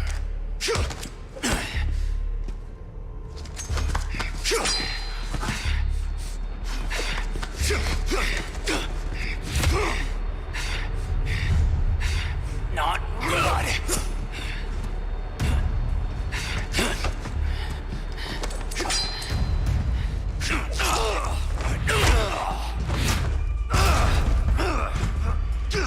A fantastic addition to the game is that the Leon vs. Krauser knife fight is actually playable now. Yeah, the QTE cutscene in the original was definitely cool looking, but I much prefer actually playing it, especially with the new parry mechanics included in the remake. Are you being controlled by that cult? This has nothing to do with them. I'm a free man who made a choice.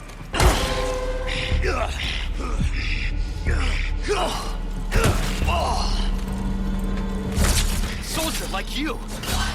Why would you work for these freaks? Why? Have you forgotten what happened 2 years ago? Operation Javier? Killed us all. Without mercy. Only devastating power! What's wrong? I wanted the same for myself. Krauser! I can understand. What happened was unforgivable. But that doesn't give you the right to hurt innocent people. Louise saves you this time instead of Ada, which makes sense given the context.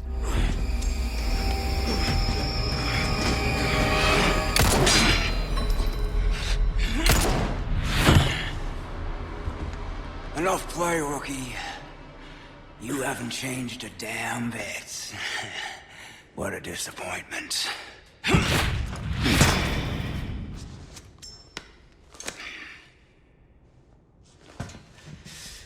Not looking good, eh, my friend? And such a loss to the ladies of the world. Take this. The key to my laboratory. Go there and remove those damn parasites. Help Ashley.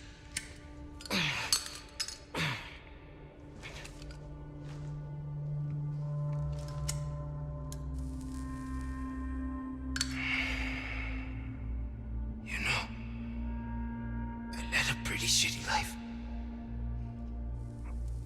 But now, eh? What do you think, Leon? People can change, right?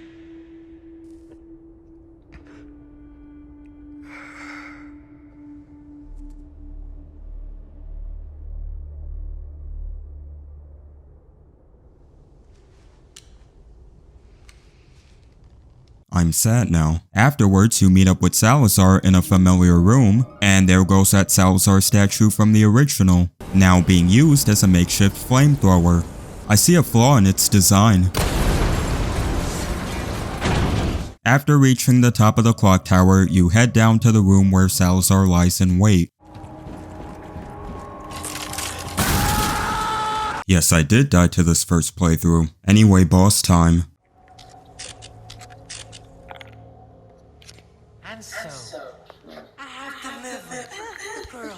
Ew. Don't touch her face, Krauser. God damn it. Do not forget the loyalty of his servant, Ramon. Krauser's like, Leon's coming, hurry up.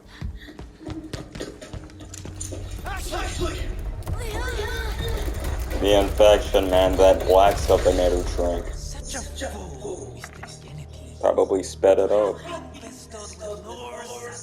You talk too much. Yes. You talk too much. Shut up. Yes. Man, you talk too much. Man, I love Leon. Up here we go.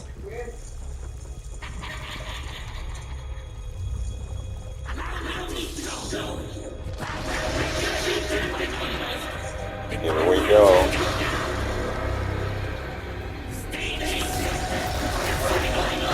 Up that form again.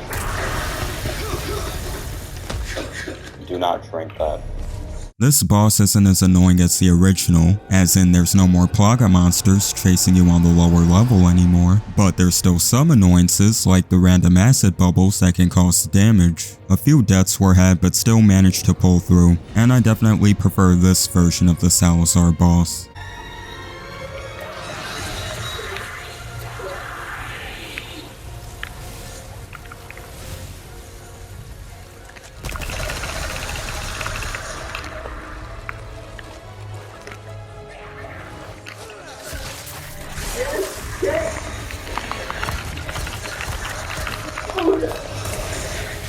Oh my god!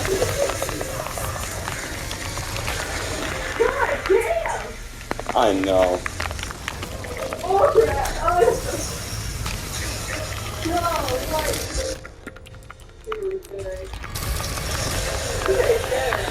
This is not fair at all.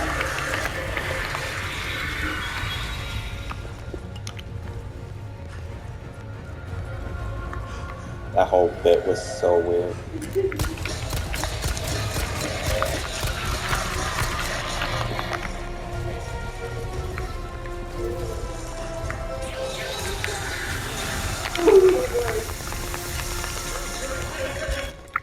This is so annoying.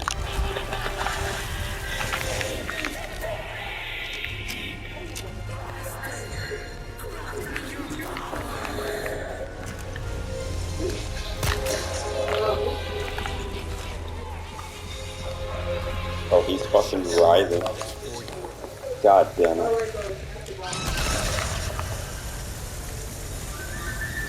It's so annoying because that's doing more damage to me than him.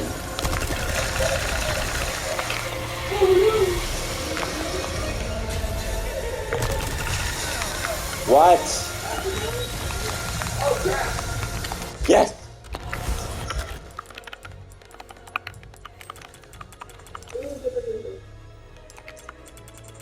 Should I heal now? Where you at? Okay. Yes, you heal now! Oh, okay. Good.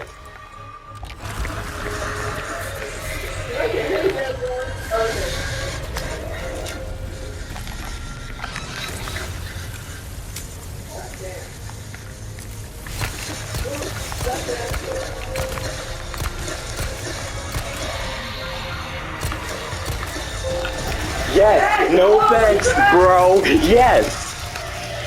No thanks, bro. Damn.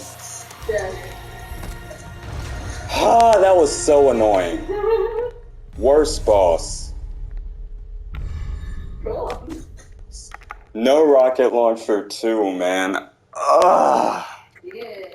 After dropping Ramon Salazar for good, Leon sees Krauser and Ashley on a boat headed for an island. Krauser, where do you think you're taking her?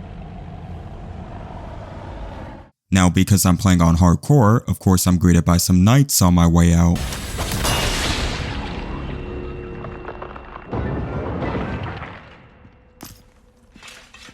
After that encounter, Leon sees an empty boat, with Ada nowhere to be seen. Now, the problem is he doesn't have the keys.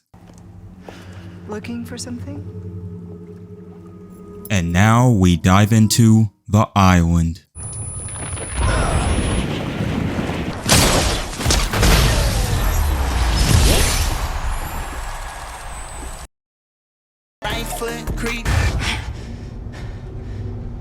A change that I like is that Leon brings up Raccoon City to Ada, especially considering this isn't addressed at all in the original. You look like you've got something to say. I have something to ask you. But I don't think I'll get a straight answer. Raccoon City. You know, after the incident, the world changed. You try to save one person, 100 others die. I guess I changed too. You? Leon S. Kennedy. You haven't changed. You just think you have. So here's my question. Have you changed, Ada? Or are you just trying to use me again? What do you think? We're here. Don't think too hard, handsome. See you later.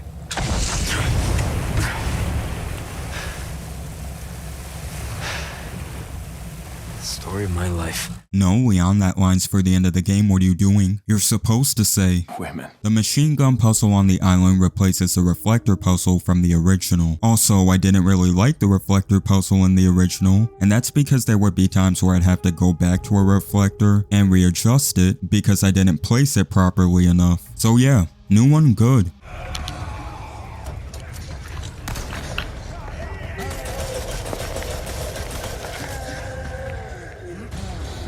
JJ has a pig mask now. I'm noticing a theme here. And all the island enemies from the old game are pretty much here. The power puzzles on the island are a neat addition, though I just tend to brute force it and it works. Also, the first time being teased about the regenerators on the island was definitely a terrifying experience. I feel like a regenerator section coming up. This I need to. Yep. Level 2 security pass.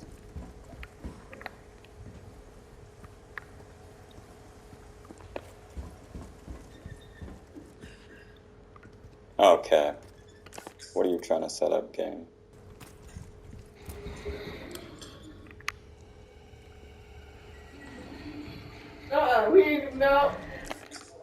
No, bye. God damn it. Just like this? I don't even have a scope. Where are you? There. Ah! Ew! What do you do against it? Ew! His belly! Left. You moron. Wait. No, that's right. There better not be a second one. I don't have loading screens to save me this time.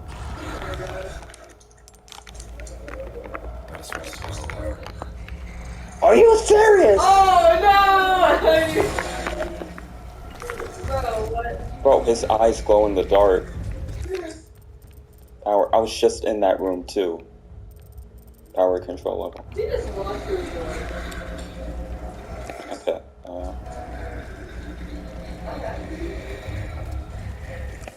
Why does it sound like he's shuffling? Damn! You're so.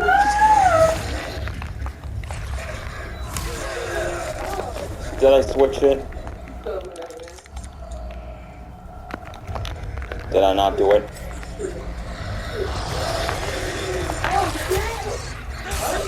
Killing a regenerator in the remake works the exact same as the original. Once you get the scope, you can see all the parasites on the regenerator, and the goal is to shoot all of them. Now in the original, this is made kinda easy considering how slow regenerators move. In the remake, regenerators move a lot faster, which makes it more difficult to hit the shots.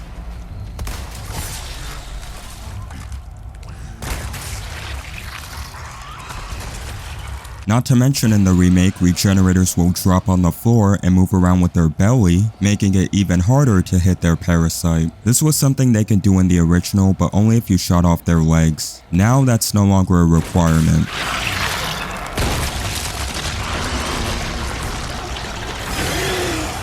What the fuck?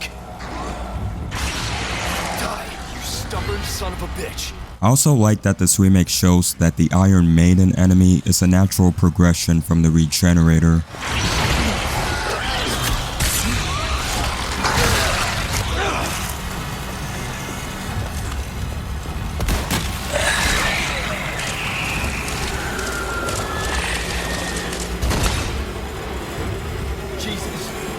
cuddly bastard. Though I kinda wish that the security cam footage of the Iron Maiden from the original was in the remake. I love how this remake kinda stresses the newfound importance that Luis has to the story. The game still shows that the characters are affected by his death as opposed to the original where it feels like he's completely forgotten about. Let's get rid of these things. For Luis. Ashley's no longer forklift certified but still remains Wrecking Ball certified.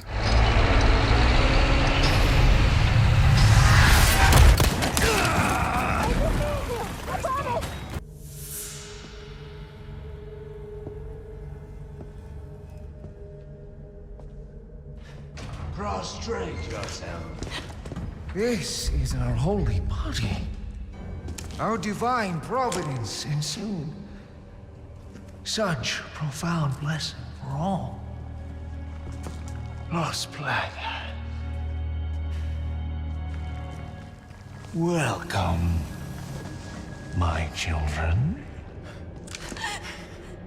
I am Osman Sadler. I've just now realized this was the first time Leon and Ashley actually met Sattler face to face.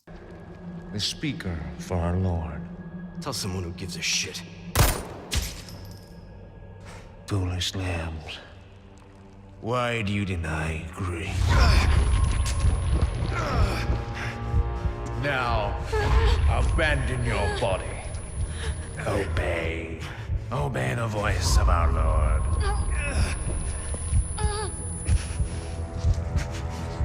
No! No! Stop! No!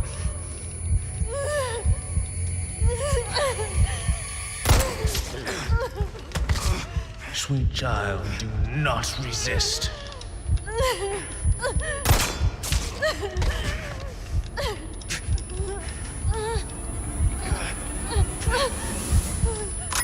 Now, first time watching this scene, I definitely thought that it was pushed by some plot armor, which it is, but Ashley did cause the gun to jam by having such a loose grip on it, and the game lets you know by making sure to show Leon unjam the gun by the end of the cutscene. So it's something that I can buy and doesn't kill immersion too much. With this, Ashley also has 2 confirmed kills in the remake.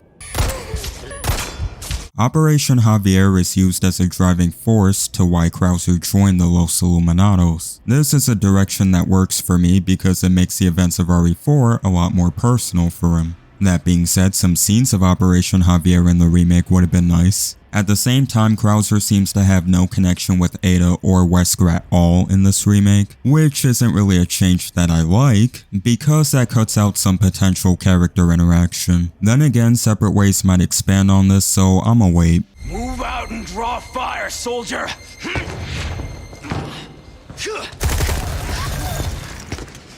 The Krauser boss in the remake is so much better than the original to me. I'm no stranger to covert tactics, remember? How can I forget? Shit.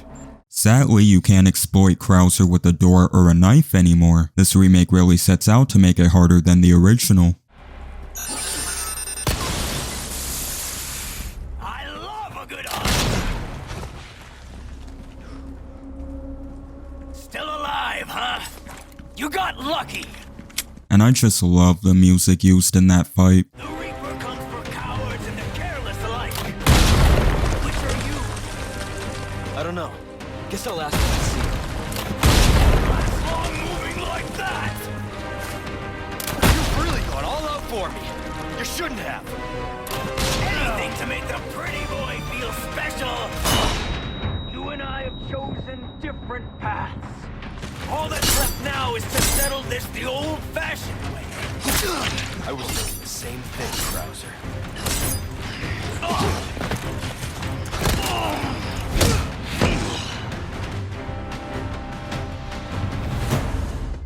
Are we done here, Krauser? I told you. Again. And again. Also, this Krauser not only gets 1 mutated arm, y'all already know what's coming next, but 2! The second mutation does happen off screen because animation is expensive. It's also why you might have noticed that a lot of these monster transforming scenes in these recent RE remakes always tend to happen off screen, or in a way that's hidden to save on animation. I don't mind it too much, and I do appreciate that they gave Krauser's first arm some animation effort, but it also shows how this push towards more realistic graphics can be a detriment in some areas. That's the difference between you and me, rookie.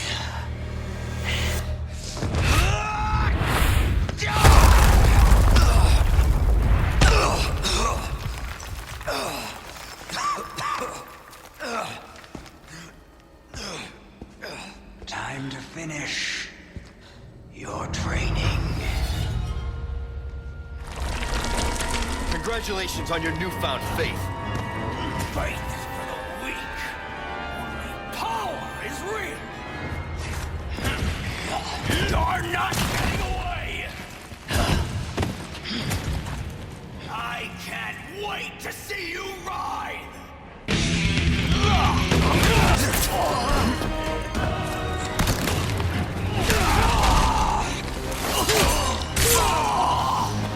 The Krauser I knew is dead and gone. Dead? No.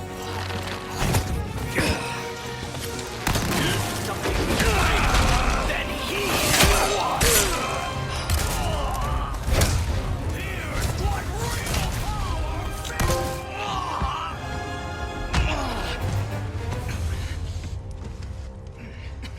And I was worried for a second Leon would pull some "I'm not like you" BS. What you have to do.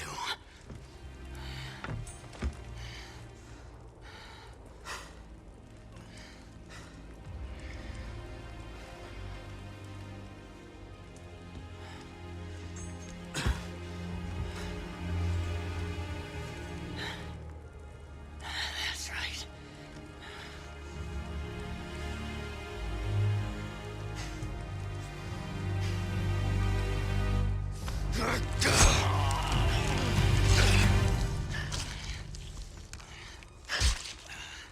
I dreamed well. Leon.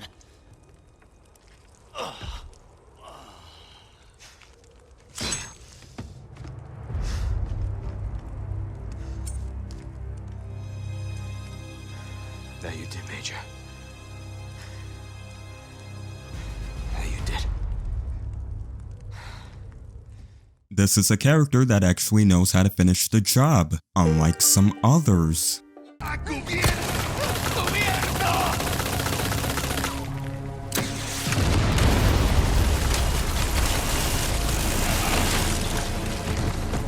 What was that?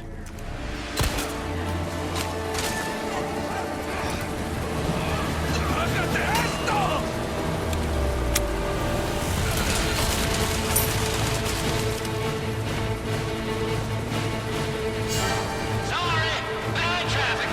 One combat chopper compliments the Hunnigan. Call me Mike. And let's show these assholes what we got. Hunnigan. I owe you one. On my playthrough, Mike was so damn useful. Also, I love the accent that he has now.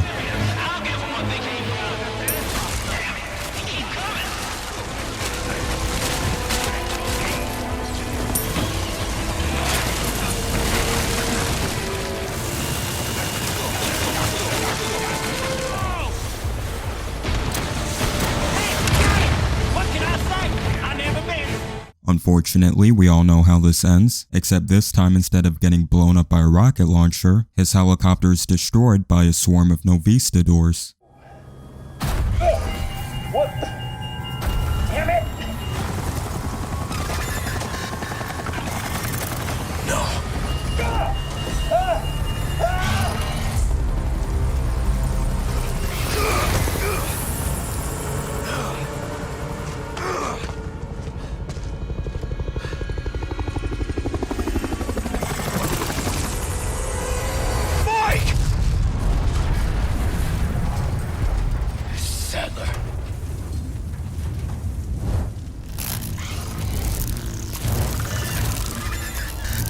Okay, real talk, I hate these things.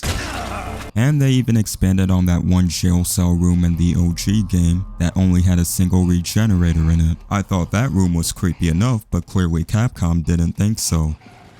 What the?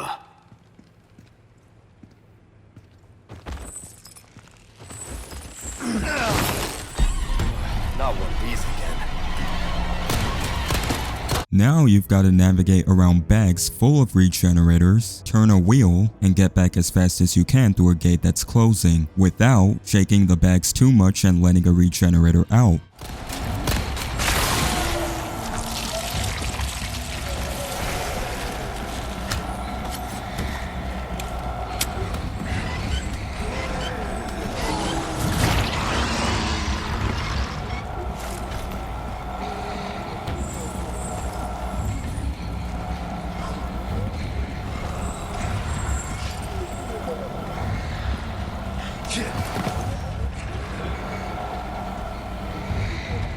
Kind of evil, Capcom. Or should I say, Resident. I like this new setting of this ritual taking place in a cave, instead of confronting Sattler in what looks to be a lab in the original game. You have come, my child. What do you want? I simply wish to share this gift with as many as possible. A humble wish, don't you think? You see, we are all connected through the holy body. And now your flesh and bones, your very thoughts, are already one with us. Bullshit. Why do you reject serenity? When you need only accept the sacred gift. Like she did. Sadler! Ah, yes, the time has come for this lamb to join our covenant. Oh, blessings unto him and the sweet mercy they bring. Exalt all and let it be so.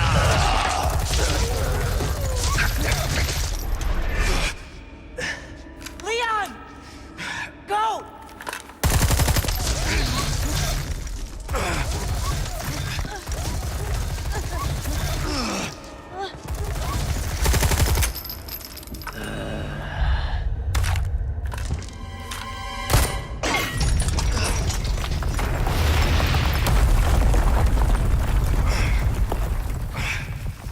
And it's now Louise's lab that's used to get rid of the Plaga inside of Leon and Ashley. Like I told you, I'm gonna get you home safe. Here goes nothing.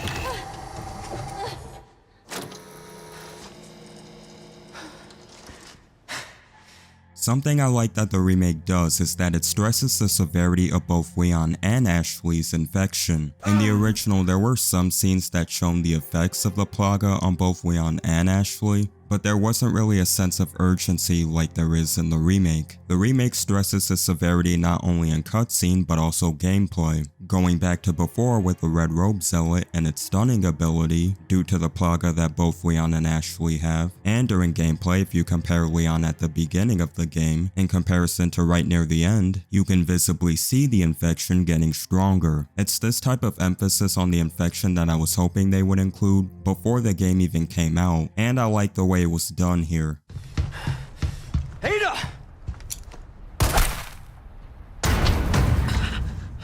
Her legs would actually be broken.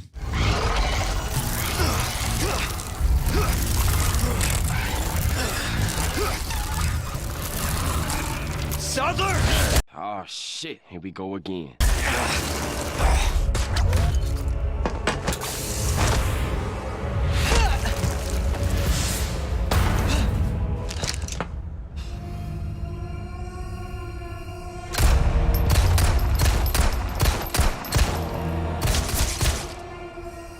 You fall, renegade!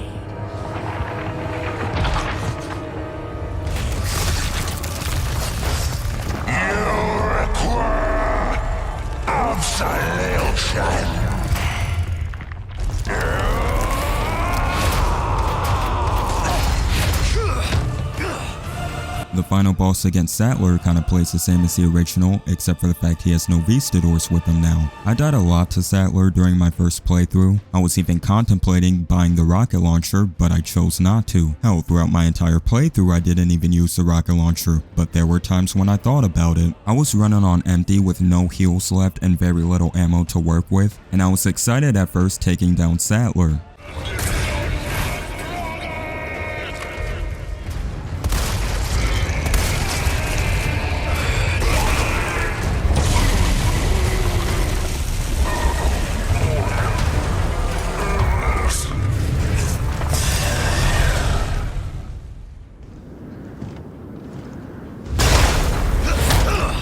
Unfortunately for me, I didn't realize he had a second stage.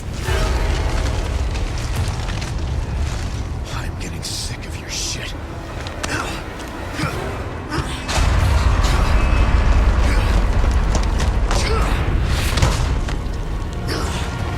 So here I am on my hardcore playthrough stressed, knowing that even a single hit could possibly mean that I have to start all over, dodging tentacles and hitting sniper shots like my life depended on it. Finally, a look that suits you, Sattler. A monster in and out. Still, I need to cut this date short. It's not me. It's you.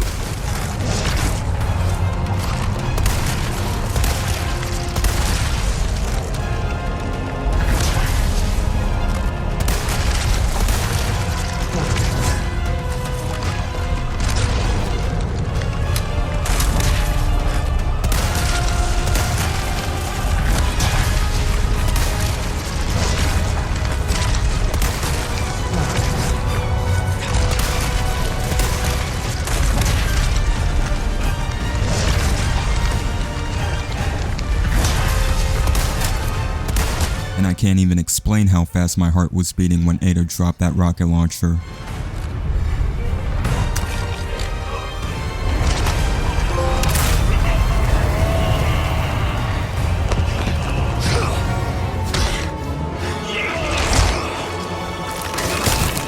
I'll give you a holy body.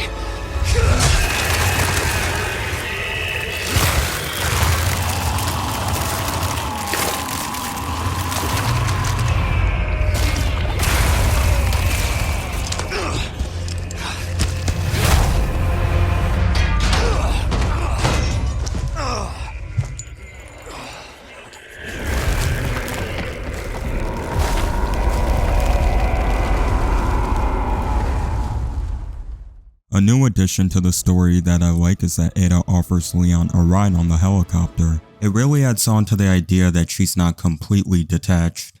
You coming? I think we both know this is where we go our separate ways. From this point, the story pretty much ends the same way. Cute. But this remake also shows the effect that Sattler's death has on the Plaga, with the parasites and the host of these parasites both dying as a result of Sattler's death. They're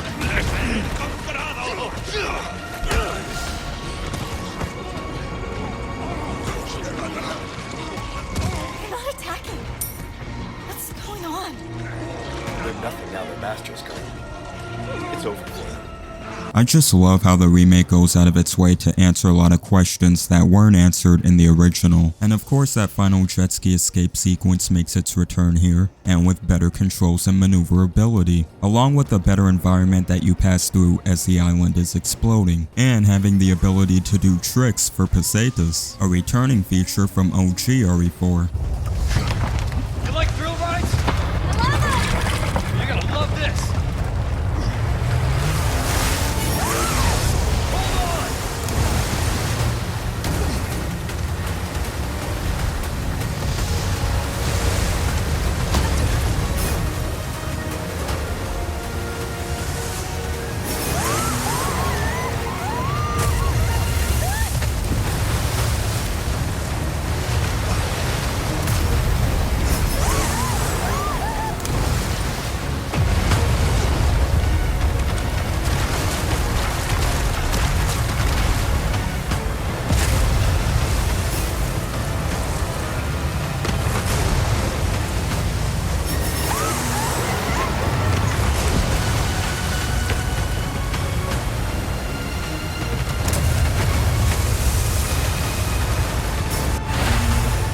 Once we escape the island, it's mission accomplished. You alright? I'm not sure that was insane.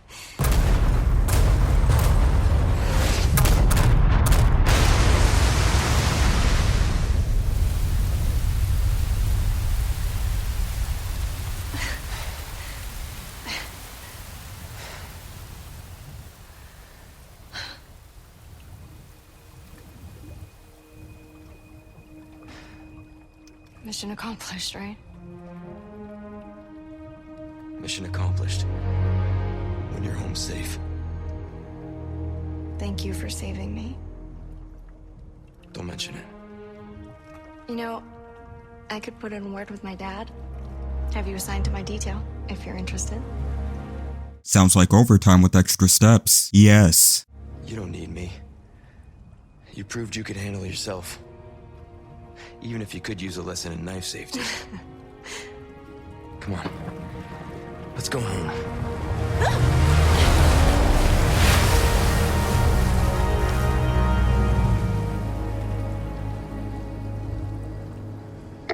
Condor 1? Roost to Condor 1, do you read me? Come in!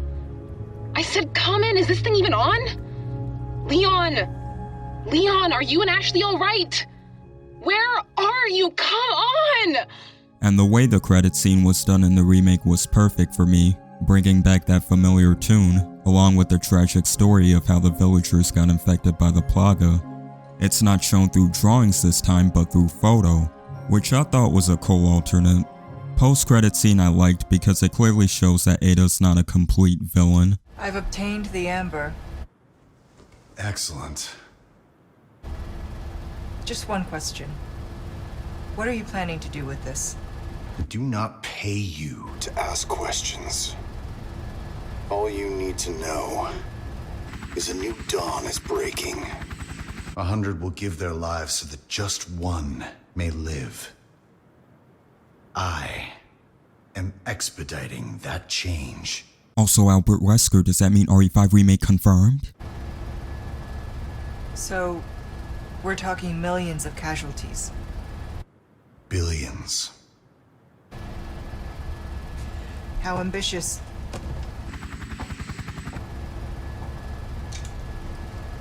We're changing course, now. I was expecting an endgame radio communication between Leon and Hunnigan, but I'm also fine with her showing our ranking for game completion.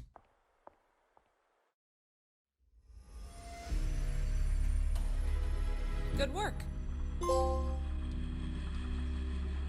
And now we're through with the story of RE4 Remake. I loved it, but there are definitely some changes that I would have liked to see. I would have liked more communication between Ashley and Ada in this remake, especially since that was lacking in the OG, and thought that would be an interesting dynamic to have, and maybe acknowledge the existence of the merchant in at least one other cutscene. Also, radio communications between Leon and the villains. I'll get more into that later. Now on to characters and their portrayals, starting with the star of the show, Leon Scott Kennedy. Design-wise, I prefer his jacket in the remake in comparison to the one in the OG. I do like how this new jacket is based more on his 3.5 look, and I like the bigger collar on the front. It just works with this remake's design, and I'm pretty sure if they did bring back the OG jacket, it wouldn't look as good on this new Leon as it does on the OG. I also like how this Leon's face is recognizable as an older version of the Leon from RE2 Remake. The jacket outfit was always my favorite outfit for Leon, but the secondary jacket-less outfit is also pretty good in this remake. Leon's redesign in this remake for me is perfect. I played the original RE4 first and had gotten used to Paul Mercier's portrayal of Leon, so I was wondering how Nick Apostolides was going to portray Leon in RE4 Remake. It's kind of odd considering both of these actors are my first introduction to Leon Kennedy. RE4 was my first introduction to Resident Evil as a whole, but RE2 Remake was the first Resident Evil game that I played for myself. When I played OG RE4 for the first time, this version of Leon was completely different from the one I experienced in RE2 Remake. Hell, this Leon reminded me more of Dante from Devil May Cry than Leon from RE2. And I know people who played the OG RE2 probably felt the same thing when they played RE4. And I know that because I played OG RE2 at this point, and the Leon from that game and the Leon of RE4 are two completely different people. Not that that's a bad thing, OG RE4 Leon's a GOAT, but I was wondering how they're gonna translate that to the remakes, which are going for a more grounded approach. And I gotta say, I love the way they did it. It feels like a way more believable character progression from the Leon of RE2 remake to the Leon of RE4 remake. Leon is more serious in the remake, but he still has some cheesy lines here and there. Some returning and even some new ones.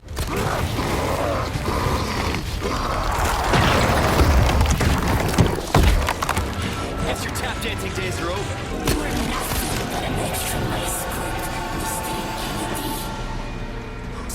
Too carried away. You'll be just see me solver. Leave me out of your crappy script. Here I come!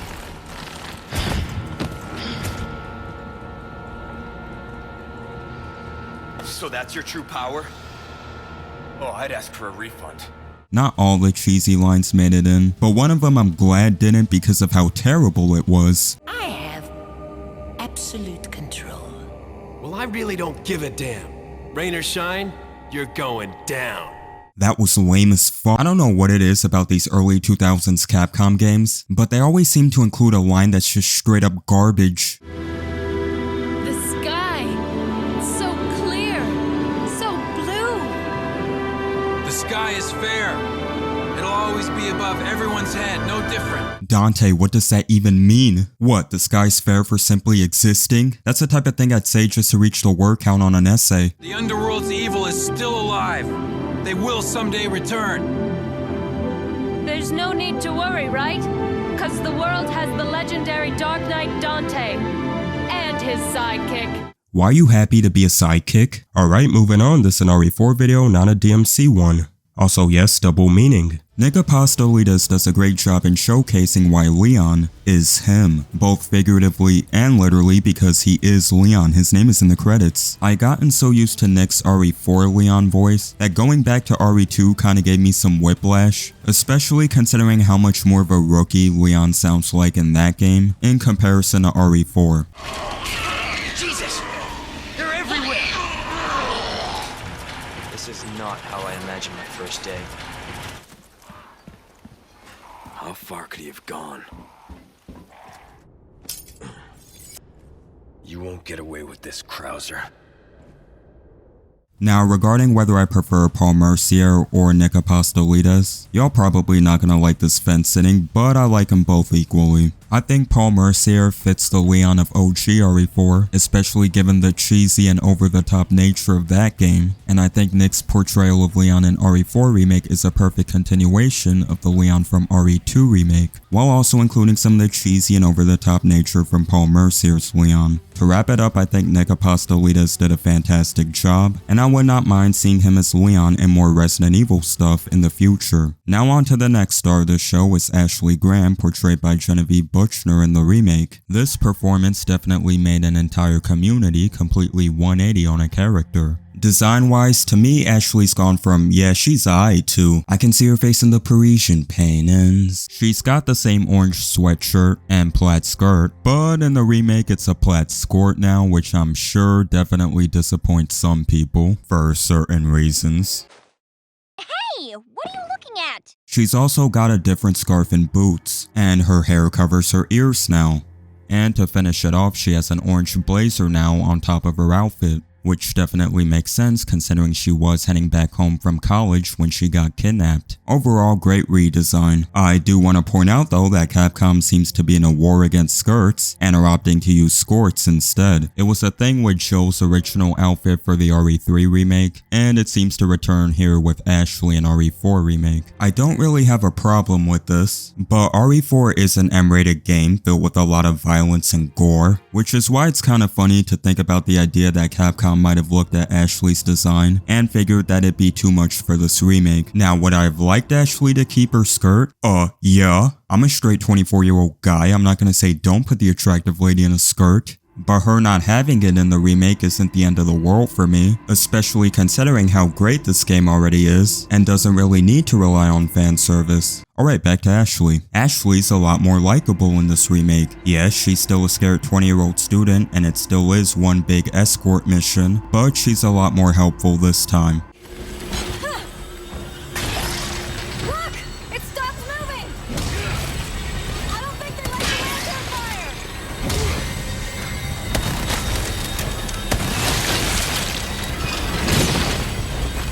Take this! Get away from Leon! Ashley, it's okay. Just stay safe. Hey! Are you okay? Yeah. Nighty-night. Nights.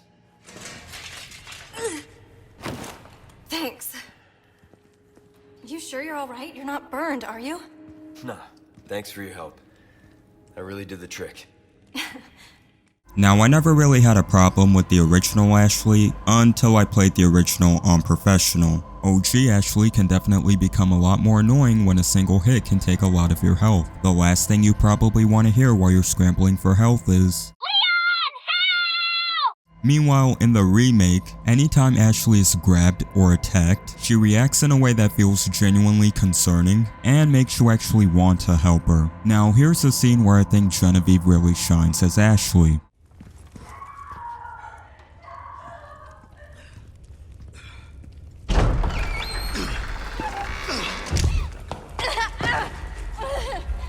Ashley! Leon, stop! No! Don't come any closer! Are you hurt? Watch out! That scream that she did legitimately gave me chills my first playthrough, and it definitely did set the overall tone of the scene, and I couldn't even recognize this as Resident Evil 4 for a second. The way she's portrayed, and the way she behaves both in cutscene and in gameplay is definitely an upgrade over the original. I've played this game enough to notice that around chapter 14, Ashley starts behaving differently from the earlier chapters. She's a lot more confident against enemies, and it seems like she struggles more when she gets grabbed. Get back! Bring it, you freaking monster! Get real! Hang in there! To me, Genevieve's performance as Ashley is a 10 out of 10, and if Ashley returns to Resident Evil in the future, hopefully it's Genevieve that portrays her again. Now for our boy Luisetta, portrayed by Andre Pena. First off, Luis's drip. I wasn't too big of a fan of Luis's new appearance at first, but after playing the remake for a good bit of time, it started to grow on me, and I think I prefer his new look over his old one now. I do like how while Leon is more serious in this remake, Luis balances it out by being lighthearted. Now where's the amber? Unfortunately, it's not on me at the moment. And you really should be telling me what a good job I did. Busted my ass and managed to hide it right before I got caught. Which is why I'm still alive. The deal was, we get you out of here when you deliver the amber. No amber, no protection, Luis. Such a stickler for details, huh, Ada? Okay, then. I'll go get it now, how about that?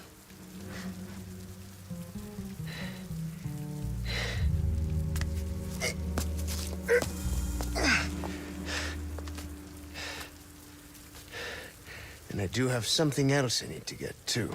I like the fact that this cutscene shows that Luis, while concerned about himself for getting the amber, he also had every intention to get the suppressants for Leon and Ashley. The banter between him and Leon was one of my favorite parts of RE4 Remake, and it was definitely the right decision for this remake to make sure that Luis sticks around you longer. Andre Pena did a fantastic job and another solid performance for this remake. Now on to Ada Wong, who's portrayed by Lily Gao in this remake. I wasn't really the biggest fan of this portrayal. Now, I'm pretty sure some blame has to go to the voice direction for Ada sounding odd in certain scenes, and I'll be more specific just to not blindly say, ah, she's terrible, cause that's not good criticism. But before getting into that, I do kinda wanna talk about the elephant in the room, in which Jolene Anderson didn't come back to reprise her role as Ada in RE4. And my problem with that is, similar to Nick Apostolides, I was very curious about how Jolene would have taken on Ada in RE4 Remake, and see how much she would have progressed as Ada from the RE2 Remake we know to the more detached Ada of RE4. And the reason I wasn't really all for having a new actor for Ada is because it kinda takes this sense of progression away. Because with Lily Gao, it kinda feels like we're starting from square one again, and the same connection really isn't there as it would have been if Jolene would have reprised her role again in RE4. That being said, what's done is done and we can only move on. Design-wise, Ada does lose the red dress, but the new one is fitting for the environment that she's in. She seems to have on a red sweater miniskirt, I'm not sure if that's what it's called, but that's what I'm calling it, with some long black boots to go with it. It's alright, but the red dress better return as an alternate costume when Separate Ways releases. There are some scenes where Lily stands out as Ada, and I do like the delivery of this line.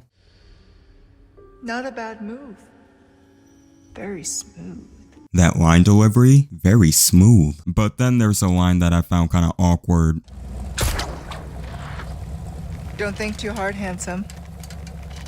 See you later. Yeah, the line delivery there, it sounds like Ada's nervous to say those lines. And I'm not getting any confident, seductive, or femme fatale vibes, which is what I'm sure they were going for, at least that's what OG Ada's based off of. To be fair, Ada doesn't make too many appearances in this game, so it's not easy to judge her full performance just yet until Capcom releases Separate Ways, which we all know is coming, and then we'll have much more to work with, and then we can see how Lily does in that DLC as Ada. Next up is Ingrid Hunnigan, portrayed by Raylene Harewood in the remake. Design-wise, we mostly see Hunnigan from the waist up throughout most of the game, but she is wearing a similar business casual outfit, just like in the original, and of course she has on her glasses. I like the look of her here way more than I do in the original, but that might be unfair to 2005's RE4, considering how much better graphics have gotten. Hunnigan serves the same purpose here as she does in the original, pretty much communicating with Leon throughout his mission until the castle bit, where communication gets cut off. Roost, come in. Things went to shit. We took refuge inside a castle, but I've just been separated from Baby Eagle. Say you. Roost, you're breaking up. Do you read me? Or what? In. Chopper. Damn it. So much for that. I was kinda hoping in this remake communication would come back on just because I wanted to hear more of Hunnigan, especially cause in this game Raylene gives Hunnigan a lot more personality than I feel that Hunnigan had in the original. In the original, Hunnigan does seem kinda static and more robotic. Meanwhile in the remake she does tend to show a bit more emotion, which was a direction I really liked. Leon, it's been 6 hours since our last transmission. I was starting to get worried. Don't you mean lonely? Condor 1 to Roost. Do you read me? Condor 1? You've been radio silent for 3 hours. Are you alright? Yeah, I'm fine. Won't let it happen again. And the church? I'm still looking for whatever key I need. Copy that. I'm glad you're okay. Roost out.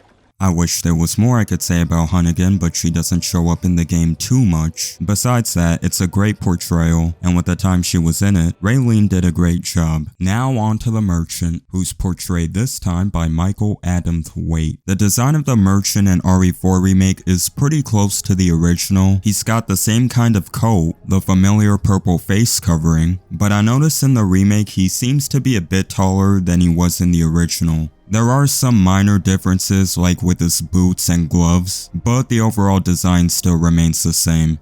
Now while I'll always love the voice of the OG Merchant, I've gotta say I now prefer the voice of the new Merchant in the remake. I also think that he has more personality this time, especially given that he talks to you a lot more.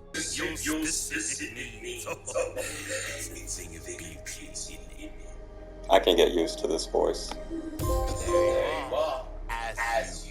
My preferred piece. But of course the knife. I just like this theme in the remake of him behaving more like a pirate, and I thought that was a smart alternative to the merchant that we have in the OG. Where you gonna put this? Your pocket?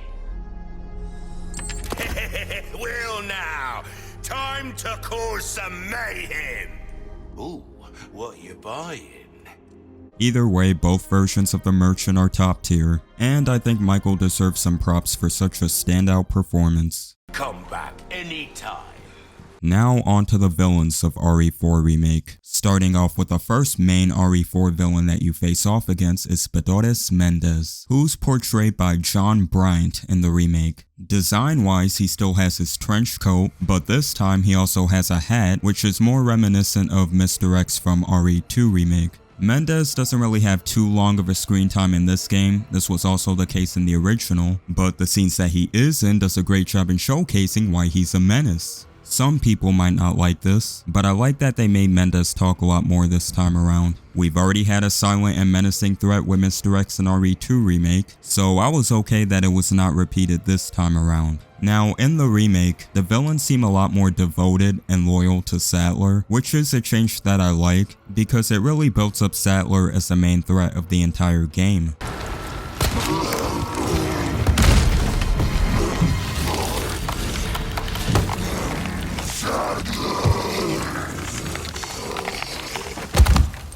There weren't many files in the original that included backstories of these villains, so I'm glad that the remake does just that. Village Records Volume 2 can be found hidden in an attic in Mendez's manor with the help of Ashley. This file showcases Mendez's thoughts before being manipulated by Sattler. In Mendez's case, he was a good guy who just wanted the best for his people. One day, Mendez opened up the village to outsiders, and while the village prospered from this temporarily, it would be his biggest mistake. Eventually, Sattler and the Los Illuminados came to the village and injected everybody there, including the chief with the Las Plagas parasite. The chief himself wrote inside this diary, questioning if these Black Robe people could even be trusted. And we obviously know the answer to that because there's a whole game about it. Now, this file is pretty depressing because it gives us more context on how tragic the fate is of Mendez and the people of his village. Overall, I think the portrayal of Mendez in this remake is fantastic. Next up on the list is Ramon Salazar, portrayed by Marcio Moreno. And as usual, first off, Salazar's drip. His outfit pretty much the same as the original. Both outfits share similar colors, with a mix-up of patterning. Also, he no longer has a hat in the remake, which I'm guessing after Mendez, Capcom thought this would be a way to mix things up even more. I do like Marcio's portrayal of Salazar in the remake. I just wish he was more present like he was in the original. With that being said, here's a small gripe that I have with the remake. Removing the radio communications between Leon, Salazar, and Sattler was a step back for me, especially considering how many iconic moments are in the original from the radio comms alone. They did try to recapture that feeling with this new phone system in the remake, and I was excited at first because I thought this would be their method of recreating the radio communications in the remake, but Leon isn't able to communicate back with Salazar, so it didn't really hit the same for me. And yes, I guess leaving out the radio transmissions between the villains is more grounded, but that's also boring. Similar to the original, Salazar is the one that releases the Las Plagas under the manipulation of Sattler. Let's not get it twisted though, dude was still evil even before Sattler came along. Also, the remake calls him by his first name Ramon, but I still call him Salazar because that's what me and many others are still used to. This Sattler's a lot more serious and dark, as opposed to the more dorky and whiny baby of the original. Salazar is even more evil in the remake, and that's with the addition of files that go over his backstory. For example, when a servant called him Pulgarcito, which means little thumb, yes, I googled it, he made her bow and doused her face in acid. This file can be found after the boss with Salazar, and when finding it for the first time, I had this realization that throughout that boss, Guy was projecting the entire time.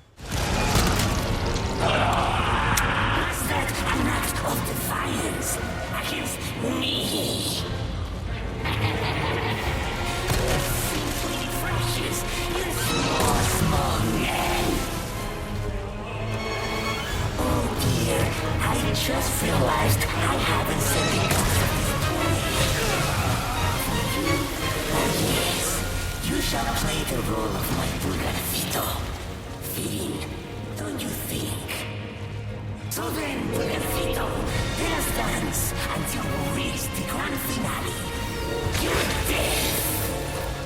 And like Mendez, he seems even more devoted to Sattler, considering that once you defeat him, Sattler's name is the one he calls out for. While I do prefer old Salazar, I do think Marcio did a fantastic job with the character. I just wish she was more present, and we got even more scenes with Salazar that set him up as his constant presence throughout the entire castle portion, either through having more phones placed around the castle, or just returning the radio comms that were present in the original. Regardless, it's still a great performance. You talk too much. Failed!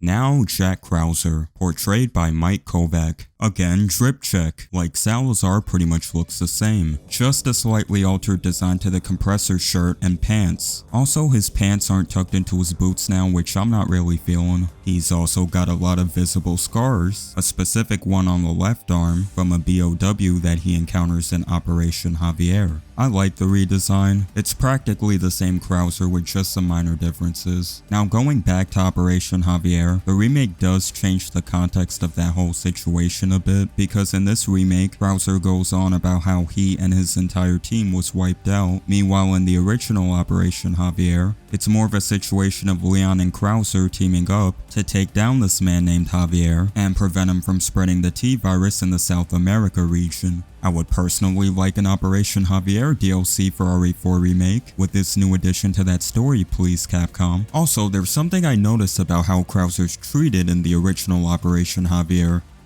Only I, your father, can help you now.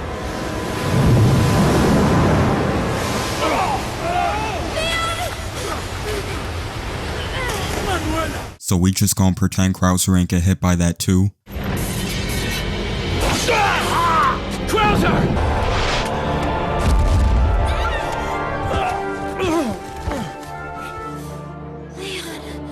Krauser's here too, guys.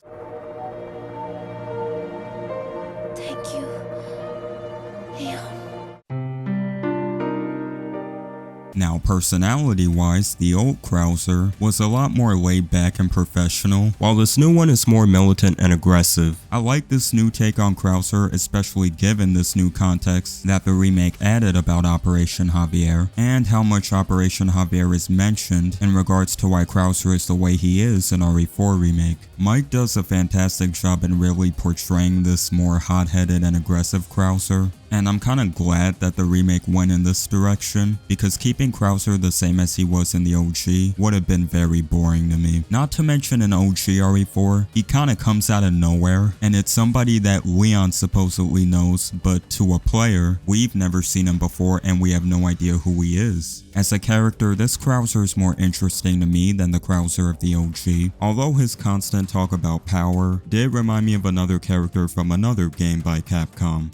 The most important thing in this world is pure, unadulterated power. Gonna sound like a broken record now, but again, another fantastic portrayal for RE4 Remake, and a fantastic job by Mike Kovac. I do have one question left regarding Krauser. Why does bro have this picture? And now for the big boss, Osman Sattler, portrayed by Christopher Jane. And you know how it goes by now. Similar to the previous characters, design-wise Sattler is pretty similar to his original counterpart, with only some minor differences. He still wears that navy blue or purple garb, and he still wears that golden Plagas necklace that hangs across his chest. And the staff that he has now seems to have a lot more organic flesh on it, so that's cool. And his nails look a lot more normal this time, in comparison to the original where they were black and sharp. Not really much to say, I like the redesign. This remake looks like Sattler, and it is Sattler, which means mission accomplished. Back to my gripe about radio comms, but now in relation to Sattler. I do like this Plaga hive mind system that they introduced in the remake, and I thought that was a cool addition, but I wish they found some way to include both the hive mind communication and the radio comms from the original. Okay, who cares if it doesn't make sense, but it's Resident Evil 4, we would have accepted this. I see it completely in character for RE4, for Sattler to be able to communicate with Leon through the hive mind, and still choosing to use radio comms at the same time anyway.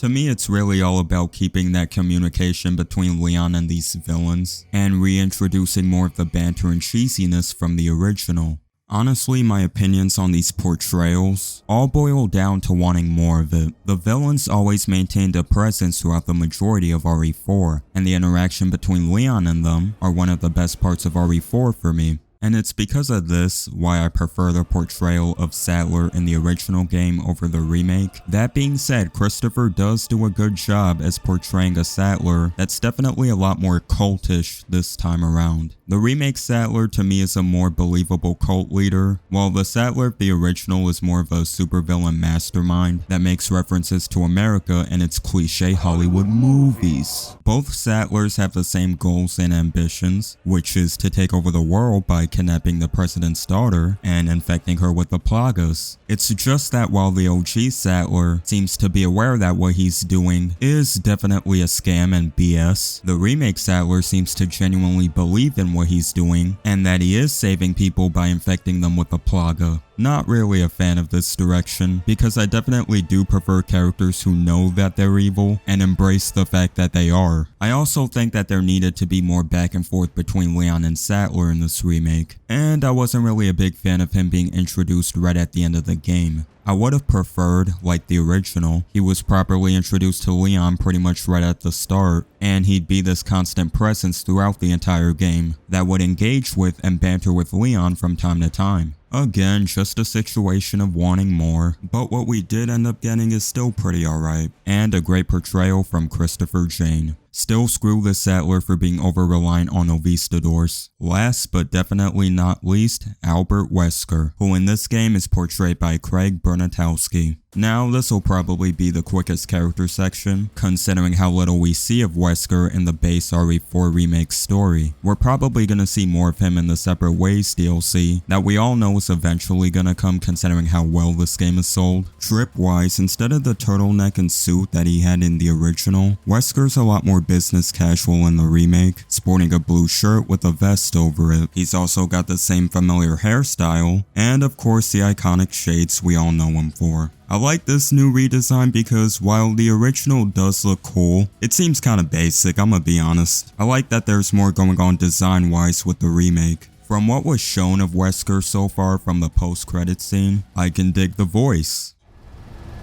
All you need to know is a new dawn is breaking. 100 will give their lives so that just one may live. I am expediting that change.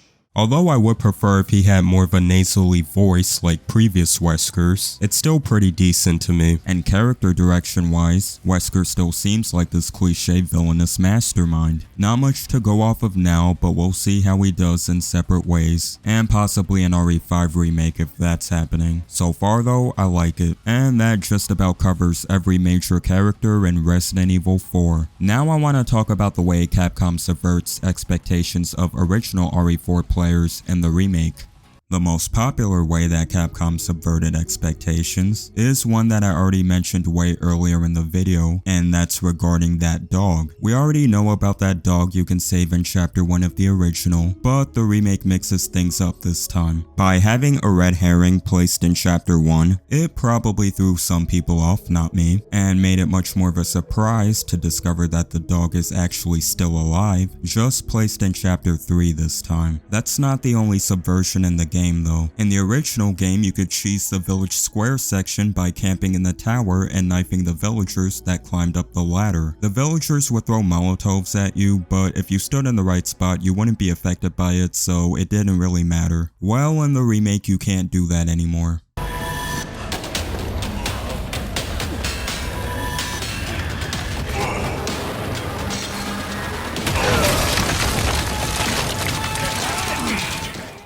There's even little things such as changing the placement of certain treasures. I'm gonna guess there's a treasure over here and I have to shoot the bucket out of the way to get it. Is that not the case this time? Wait, there's a treasure here. Okay, guess not in this version.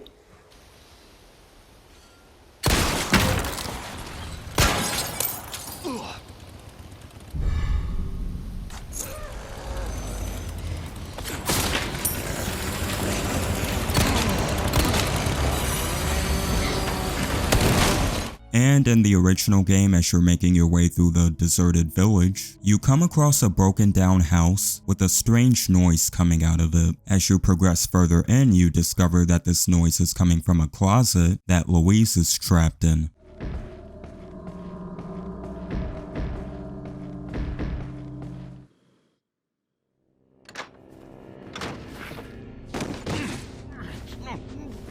Well, here's how they use that noise in the remake. Stop. What's that noise? It's behind. It's the same layout. Lois, you're in the closet. What? Yo! They threw us off! They threw us off. He's not in the closet. That was this guy. That is so cool, but wow. It was him making that noise. Not Lois in the closet. Wow. You eventually find that Louise is not in a closet this time, but inside of a bag underneath the door that the Ganado was banging on. I would feel so claustrophobic if I was him in this situation. The way that Capcom used that familiar banging sound to throw off OG players was really clever. Another subversion of expectations comes in Chapter 3 when you're returning to the village square. In the original game, it's just a straight shot to the insignia door. Meanwhile, in the remake, it's not a straight shot because you're now cut off by the tower that you probably used to cheese in the original.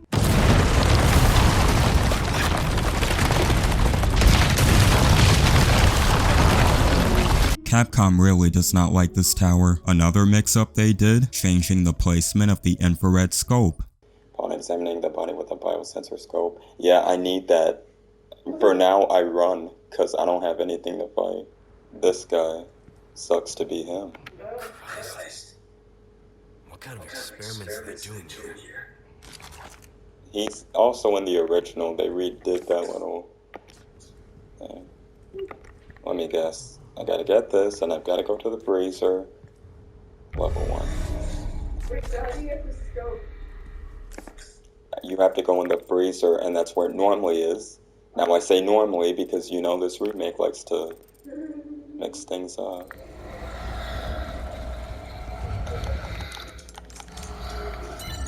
Unlocked. Oh god damn it, but this room.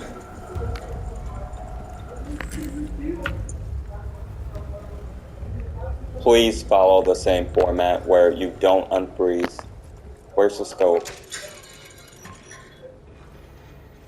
You suck! They switched it! No! Oh my god, what trolls. Screw Capcom for that. Really? I knew it too. I'm gonna be like, they're gonna switch out where the scope is now. Cool. I'm so glad that they did stuff like this throughout the entire game, cause it does help keep things fresh for people who have already played the original. Where is that scope, man? During a recent time around your ship text. Wait, is that the scope right there? Thank you. There it is. Yep. Now we can fight. Ah. 2 bugs, 1 stone. Nice. Now for some gripes and nitpicks that I have with RE4 Remake. One being the chapter completion screen for RE4 Remake. Instead of a black background, this would have been the perfect spot to have some background art like the original does. The black background just isn't as visually interesting as the art that we can see in the original. Another gripe that Capcom seems to be very inconsistent with is how safe rooms are done. In RE2 Remake, the safe room music only plays once for like 30 seconds and then never again.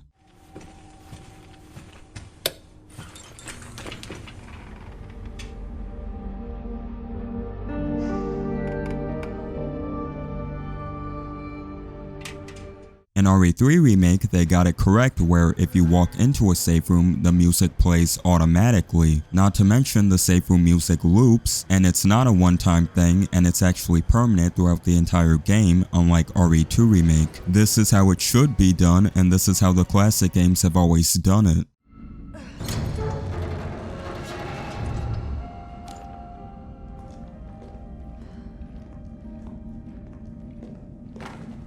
Carlos? Come in. Carlos? Damn it. I guess I'm out of range.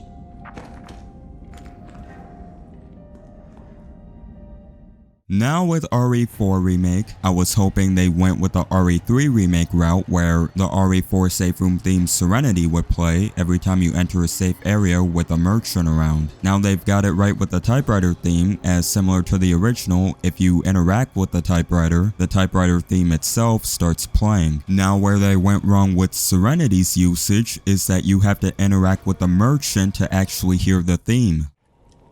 Welcome.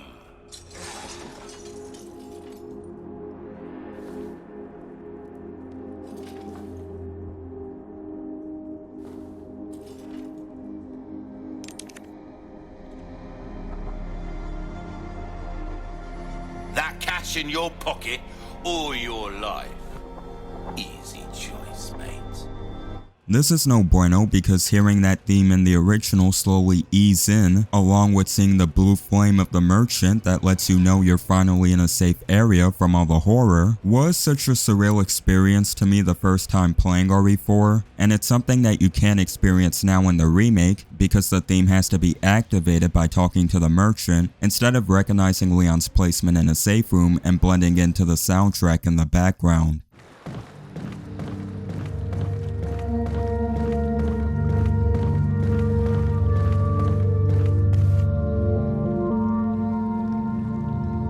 It's things like this that makes me prefer the original RE4 when it comes to things like atmosphere and ambience. Also, I would have liked to see how laser dodging would have been done in this remake, but it might be included in separate ways, so I'll hold off on that. I like that outfits were brought over from the original, such as the gangster outfit for Leon and the knight outfit for Ashley, but you're still missing two of them. Leon's RPD outfit, which I'm shocked didn't make it in, and the pop star outfit for Ashley. It'd be nice to see them come back in a future update. This remake only needs those two outfits and there's really no cut content in that department. On the topic of costumes, another gripe I have is that you can't change costumes in-game in RE4 Remake. I don't know why in this remake you have to back out all the way to the menu to change costumes, especially given that in RE2 Remake, and I'm pretty sure RE3 Remake too, you're able to change costumes without backing all the way into the main menu. I don't have a gripe with the U3 boss being cut from the remake, because I have a feeling it's being saved for later on. The Del Lago jump scare from the original is also done pretty poorly here, where in the remake it transitions into a cutscene, which completely ruins the element of surprise that was present in the original. Now on that note, I am glad that they included small stuff like this from the original, stuff like the jump scare and the throne that you can sit in, even including small details like the text reveal from left to right just like the original, and being the only time it's actually done in the remake, shows that Capcom did have a lot of care for this game, and much respect to the original itself, and that's all the gripes that I can think of for now. Alright, final stretch, last topic of the video, Mercenaries. That should have been included in RE3 Remake, it was an RE3 original, what were you thinking, Capcom? Mercenaries in RE4 Remake follows the same rules as the original. The goal is to take down enemies before time runs out, and keep a kill streak going for as long as you can for a higher score. And there's time extensions placed around the map when you're running low on time. And unlike the original Mercenaries, the remake's Mercenaries has this new feature called Mayhem Mode, which are character-specific power-ups. In Leon's case, he reloads faster, moves quicker, and does more damage. Luis drops dynamite. Krauser has his arms which he can attack with, and a cool detail of his sleeves being torn after using them.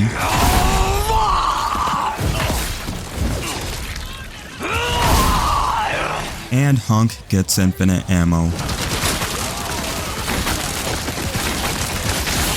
I find this mode way more fun in the remake, and that's definitely due in part to the new gameplay mechanics. Also, RE4 Remake doesn't have those annoying chainsaw enemies from the original Mercenaries, which is already a massive plus for me because I hate those guys. In terms of stages, the original has 4 stages, that being the village, castle, island, and dockyard. Meanwhile, the remake as of right now only has 3 stages, those being the village, castle, and island. Now, RE4 Original's playable characters in the Mercenaries includes Leon, Ada, Krauser, Hunk, and Wesker. And it was always odd to me how Louise wasn't included as a Mercenaries character, but Hunk, a character that has nothing to do with RE4, was included. That's now fixed in the remake. Now, as for Ada and Wesker, they'll probably be playable in a future Separate Ways update, so I'm not too sad about that.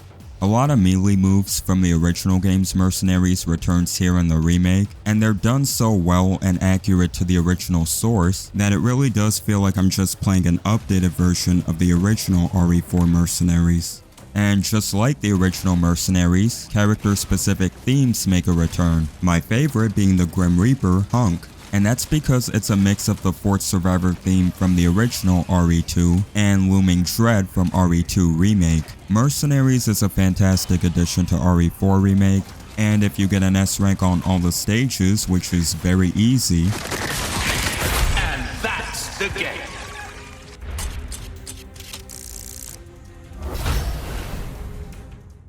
you unlock the hand cannon.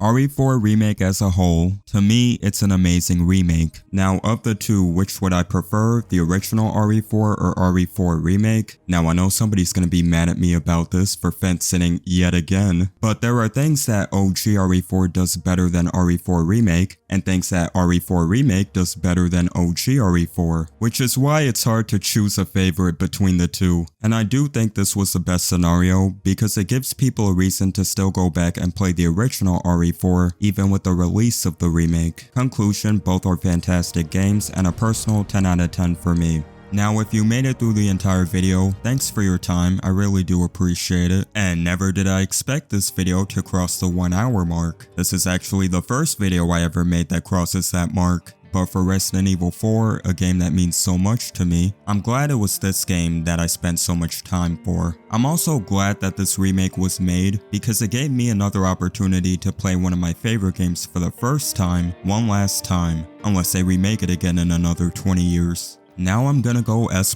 Professional because I still haven't done that yet. Anyway, that was all from me, Shredder GG, and till the next one.